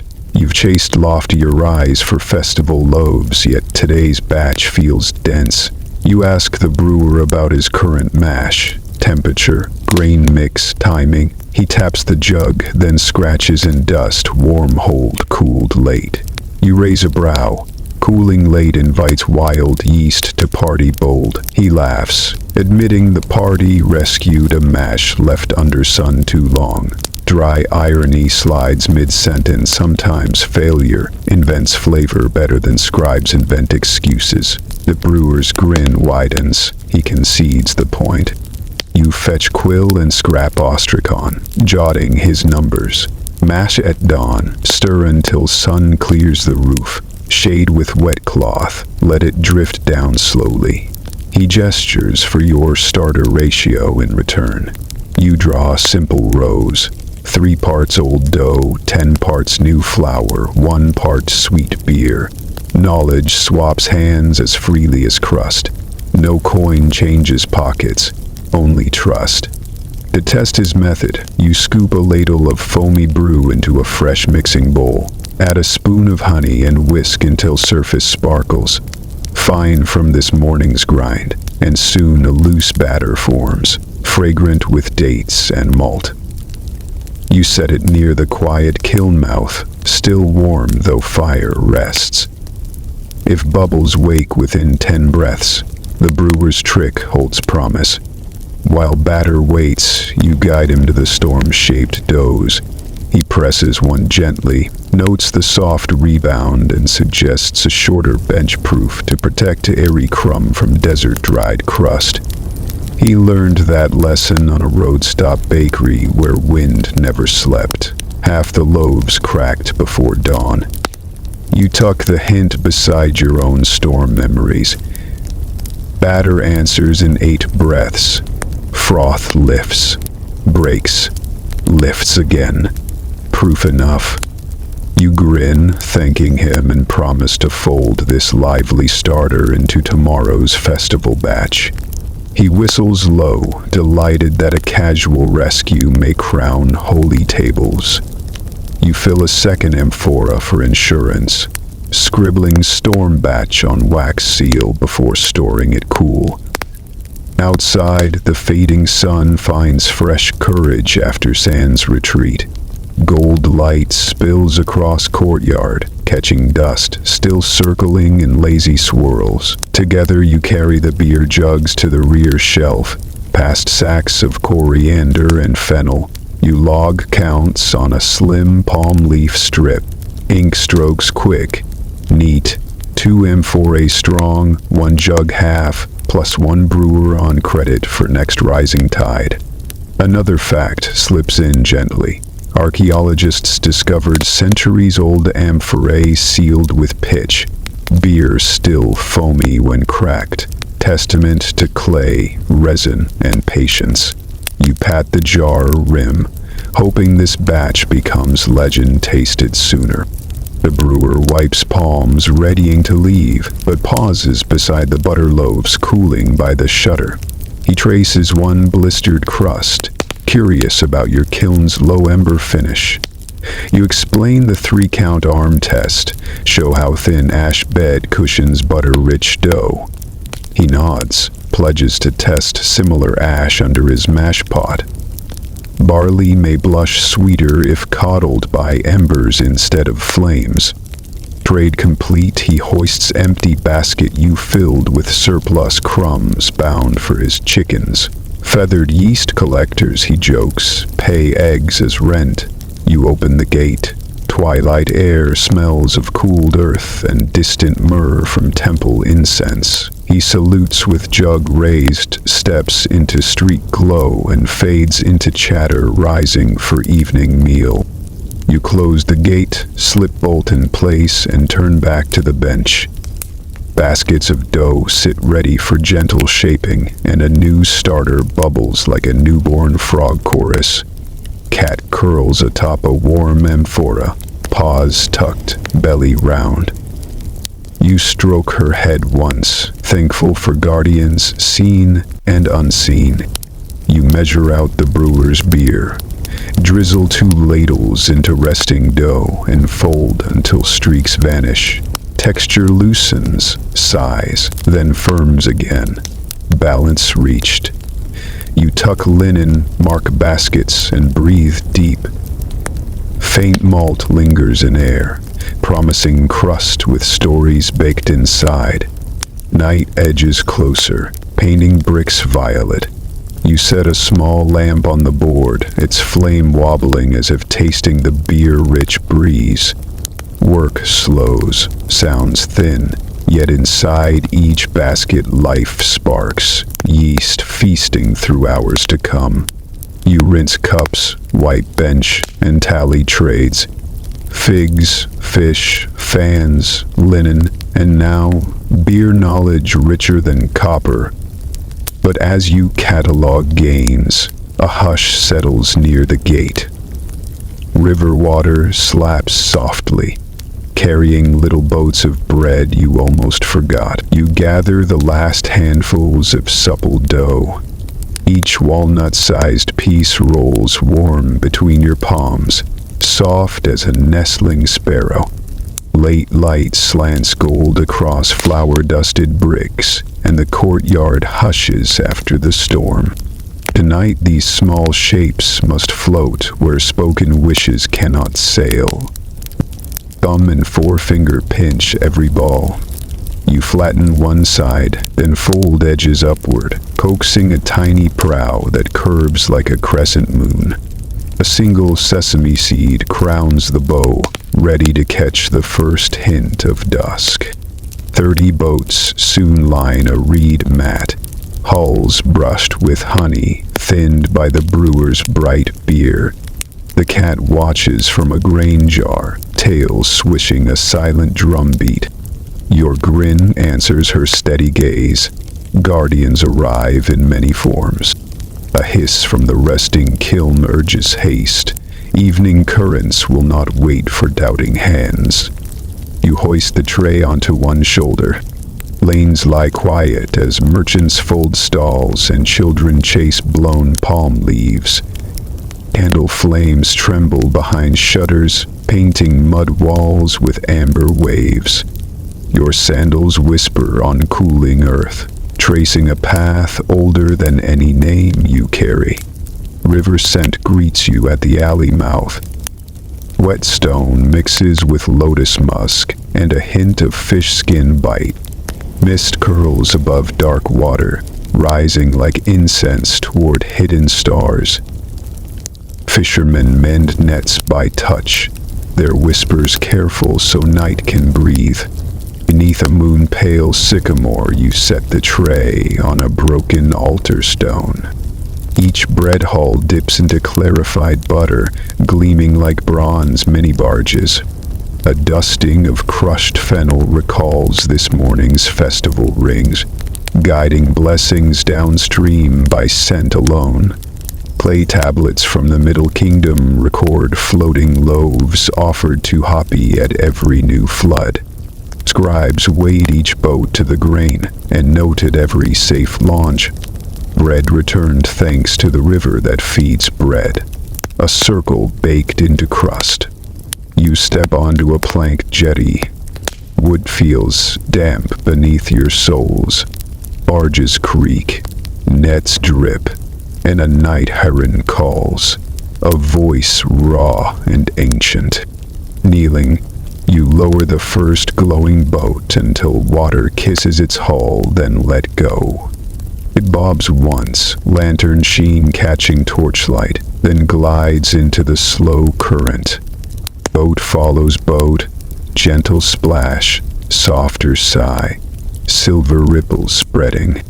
For each, you whisper, "Carry harvest safely," or "Quell the fierce tide." Words lace between waves, weaving prayer into moving water. Cool mist gathers on your lashes, tasting faintly of lotus and silt. The final light lingers in your hand. You remember shutters rattling under sand and numbers biting deeper than scarab jaws.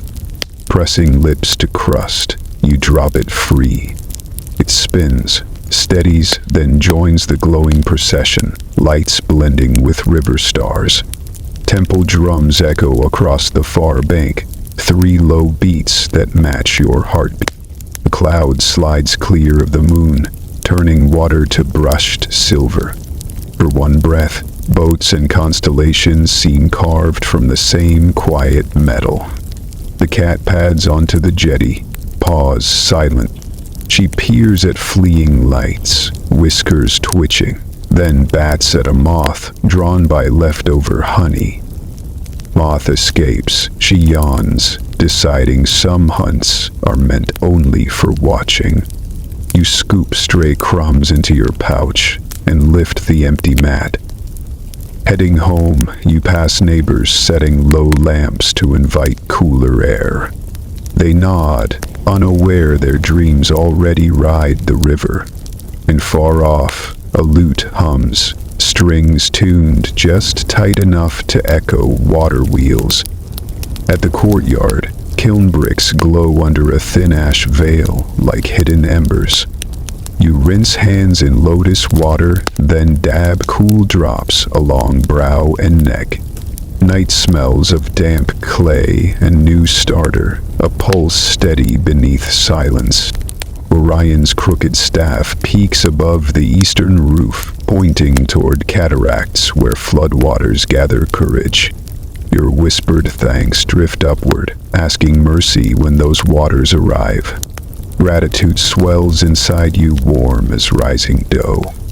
Before leaving the pier, you filled a small clay vial with river water.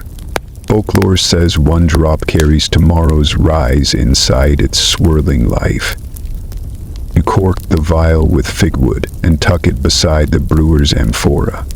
Beer, water, and grain will meet at dawn, 3 voices learning one song. A handful of embers crackles in the courtyard brazier, painting the walls with gentle ribbons. Workers from nearby ovens drift toward your gate, lured by last week's tale of the sun god hiding inside a loaf. They carry weak beer and a thirst for stories wider than their thirst for drink. You roll your shoulders and step toward the fire. But the flicker of shared tales still waits by the nightly flames. Night settles like a soft cloak over the courtyard, blotting the kiln's dull glow until only a thin red seam remains beneath its breathing door. You stir the brazier near the center, coaxing thin sticks of acacia into a calm flame that crackles with polite restraint. Sparks leap up, turning copper bright for a heartbeat before fading into the deep blue sky. They remind you of the scarab stamps that earlier kissed warm crust. Tiny bits of fire now traded for bits of bread. Workers drift in from neighboring ovens, their silhouettes tall against the alley's wavering lamplight. Each carries a reed cup of weak beer or a small bundle of leftovers, barter for story time that costs no copper. They settle on overturned baskets and chipped amphorae, forming a rough circle around the brazier's glow. The cat claims a spot nearest the heat, curling her tail around folded paws as if she alone invited this gathering. Flicker light paints moving ribbons across every dusty face. Shadows rise and fall along mud brick walls, turning simple grain sacks into looming towers, turning sweat's shiny foreheads into shifting masks. A low murmur of greeting passes from one listener to the next, syllables gentle as embers settling deeper into the brazier's belly. You sip the brewer's date beer, now quiet and smooth, throat warmed by malt while night air cools your arms. Back slips into the hush. Temple scrolls describe winter hearth circles where bakers recited myths to keep crews awake during long proofing watches. Those tales stamped lessons as firmly as scarab molds stamp dough. You clear your throat, tuck hair beneath your headcloth, and let that tradition slide forward through time and fire. You begin with the story of Set, the goddess who tasted the first loaf before sunlight existed. She mixed stardust and river silt, shaping dough beneath a sky still dark, then baked it on the curved shell of a giant turtle drifting between clouds. When she cracked the crust, sunrise spilled out, coloring the world gold. Listeners lean closer, eyes reflecting small flames, and you see shoulders loosen as the myth's warmth seeps in. Next, you speak of the jealous crocodile who stole the village corn, hoping to grind bones instead of grain. The cat's ears twitch at the mention of crocodiles, but she holds her throne. According to the tale, the beast chewed granite for 7 moons, yet never tasted the sweetness of bread. In frustration, he spat the corn back onto shore, where bakers found its grooves deeper, sharper, ready for finer flour. The moral drifts clear. Even envy can serve labor when patience outlasts fear. The worker nearest the kiln raises a hand, asking for the tale of the wheat constellation. You oblige, tracing Iran's crooked staff in the sky with an ash-brackened finger. Long ago, you say, a lonely farmer tossed handfuls of seeds so high they stuck among the stars, promising eternal harvest to sailors who lost sight of land. When those seeds sprout, meteors streak, a sign that fields on earth will also flourish. Heads tilt upward, streaks remain invisible tonight, yet hope needs only the hint to bloom. Between stories, you pass a plate of cooled butter loaves, skins still faintly glossy beneath syrup glaze. Conversation softens into bites and quiet praise. Crumbs fall to the courtyard floor, and the cat sweeps them with a swift lick, collecting tribute from grateful tongues. You drink a final sip of beer, then pour a small splash into embers, releasing a hiss that smells of malt and smokewood. An offering to any spirits lingering in the corner. Another fact joins the circle. Archaeologists uncovered a limestone shard etched with a baker teaching apprentices. Remember, crumb feeds the body, crust feeds the tongue, but story feeds the will. The line earns nods, even weary shoulders straighten at the reminder that muscles sometimes rely on memory more than meal. You finish with the legend of the kiln's secret door. It claims that once every 1,000 fires, a hidden brick loosens, revealing a passage that leads straight to Hoppy's underwater granary. Whoever follows the path returns with flowers so light it drifts like morning mist, and enough humility to keep silent about the route. Laughter rustles through the group, soft and slow, like flowers settling after a well-timed clap. The brazier subsides to a warm, steady heartbeat glow. Workers stretch, thank you with hand pats on your shoulder, and depart down silent alleys. Their footsteps fade into distant lute notes echoing from upper stories where potters sip evening tea. The courtyard shrinks to familiar shapes. sleeping cat, slumbering kiln, baskets of dough rising beneath linen's gentle weight. You rake fresh ash over fading coals, trapping warmth for the cat's final dreams. Overhead, moonlight bleaches the sycamore leaves a pale silver, the same hue that earlier kissed the bread boats, now far downstream. A mild breeze noses through the shutter gap, carrying faint river breath mixed with temple incense. Sweet smoke that hints tomorrow's festival will dawn clear.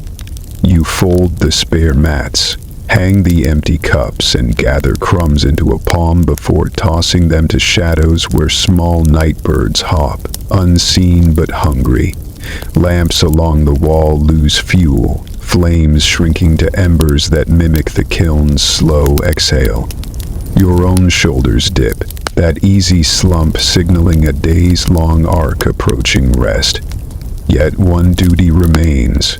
You lift the lamp nearest the bench and glide toward the storeroom where tomorrow's butterjet batch swells beneath cloth. Linen lifts with gentle puff, and you breathe relief. The brewer's lively starter has worked magic. Dough gleams satin smooth, rising like moonlit tide against basket sides. You pat its crown, promising a dawn beyond worry. Lamplight flickers once more, casting twin shadows that merge along the far wall. One tall, one feline, both stretching toward the stacked woodpile. Sleep tugs at your lids, but embers need banking, and the final inventory tally waits under the cool glow of a half-burned candle. Night work may slow, yet it never truly ends until stars reach their highest.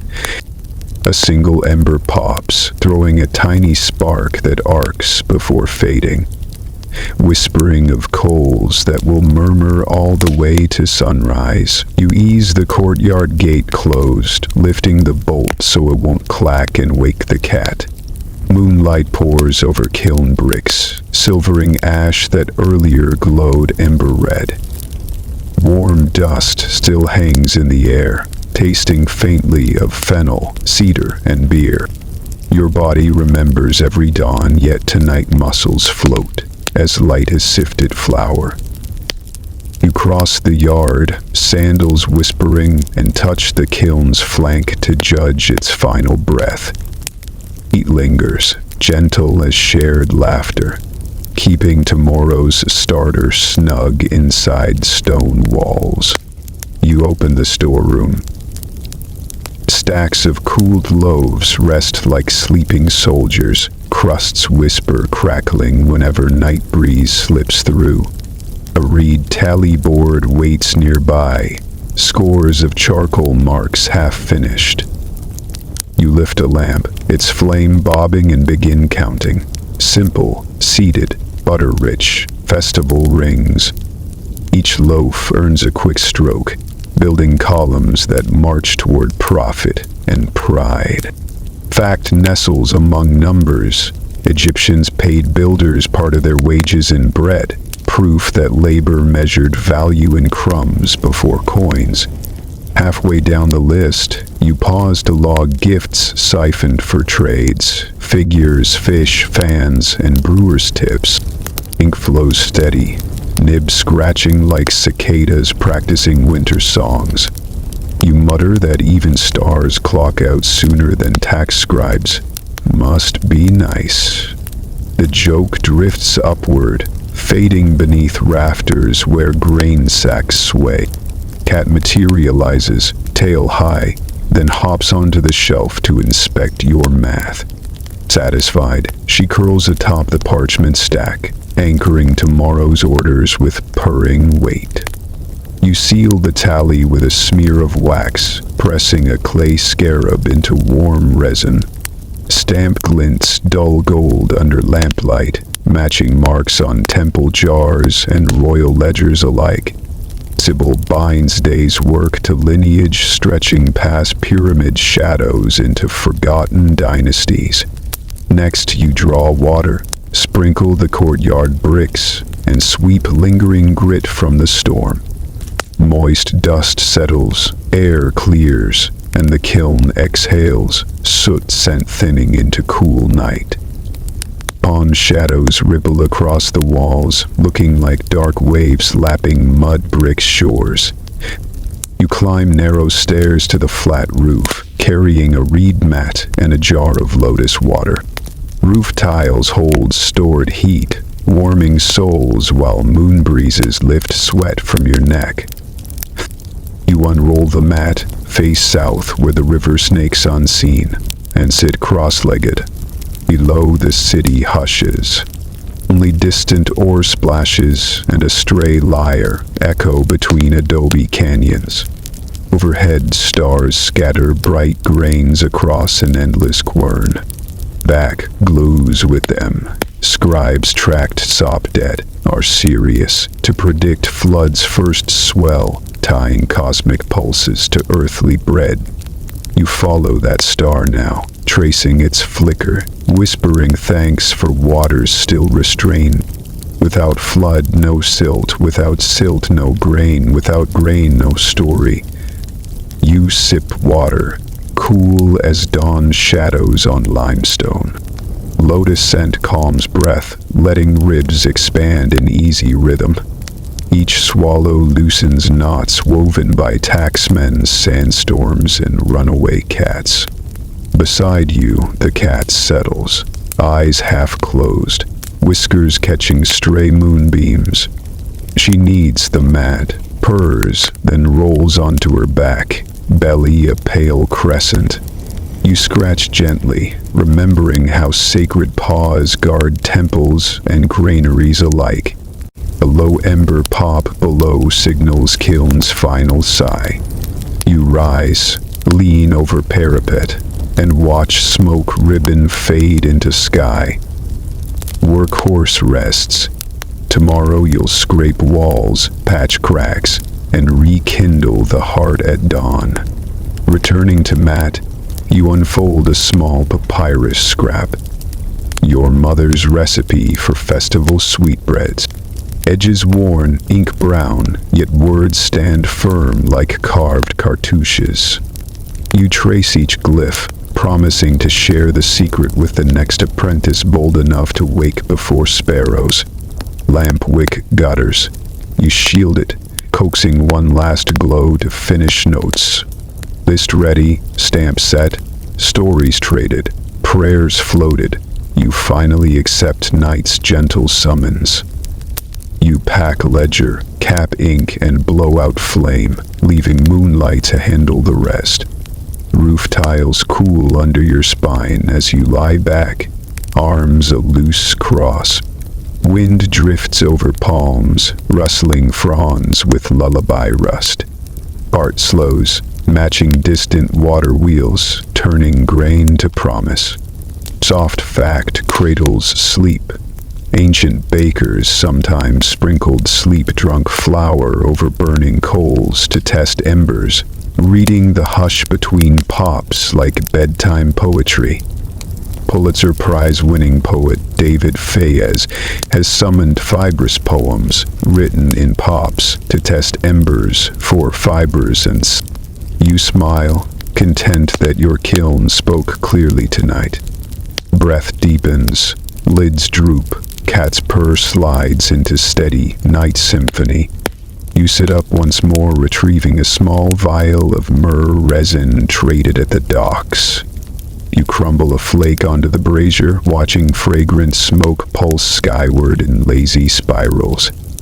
Resin sweetness coats tongue even without taste, promising sacred aroma for tomorrow's glaze. Below, a watchdog barks twice, answer carried across empty lanes, then fades. You picture the temple courtyards where priests pace, oiling bronze doors, rehearsing dawn hymns. Your bread will reach them fresh, your scarabs will impress even stoic statues. You roll the mat's edge under, forming a headrest, and stretch legs toward Orion's hunter's stance. Constellations look like bread stamps punched across a dark dough, waiting cosmic heat. Some distant star might be another baker's kiln, you muse, flickering between void and grain. Finally, you whisper a closing vow. May every loaf break hunger. May every crumb spark thanks. May every dawn find fire. The words slip soft into night, settling among roof tiles like scattered grain for tomorrow's birds. Moonlight loosens its grip, and darkness folds itself smoother, like linen laid flat for dawn.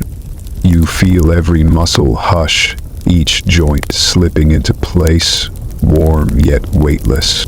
Breath slows, stretching longer, deeper, quieter, until it glides without thought. Palms rest open by your sides. Fingers remember kneading, yet no tension lingers, only faint memory of soft dough yielding. Chest rises in a calm tide, ribs drifting upward, then drifting down with gentle intention. Above, stars blur into silver haze as lids grow heavier than grain sacks once felt. Sounds dim. Kilnash settles in velvet clicks. Cat's purr thins to a soft hum. Distant river laps shore in lazy intervals. The city, stripped of bustle, sighs under cool night, granting borrowed peace to every rooftop dreamer. Mind wanders one slow circuit, dawn fire, noon trade, river prayers, rooftop stories, then settles at the kiln once more. You picture embers glowing like hidden jewels beneath soft ash, radiating quiet heat that never startles. That glow drifts inward, filling chest, warming spine, pooling behind eyes until thoughts soften to amber. Air smells faintly of lotus and baked honey, a pairing so gentle it feels like lullaby in scent form. You let that sweetness guide you toward deeper calm, following its trail the way boats follow moonlit currents. Heartbeat eases, steady as tapping crust, but slower, slower, slower. Each beat floats farther apart, like stepping stones widening across still water until only smooth surface remains. Sleep rises, cool and certain, wrapping you in shadows the color of river silk. You slip beneath, trusting night to carry dreams as carefully as bread boats carried prayers. And as silence deepens, one final whisper curls through mine. You are safe, you are warm, morning will come when you are ready.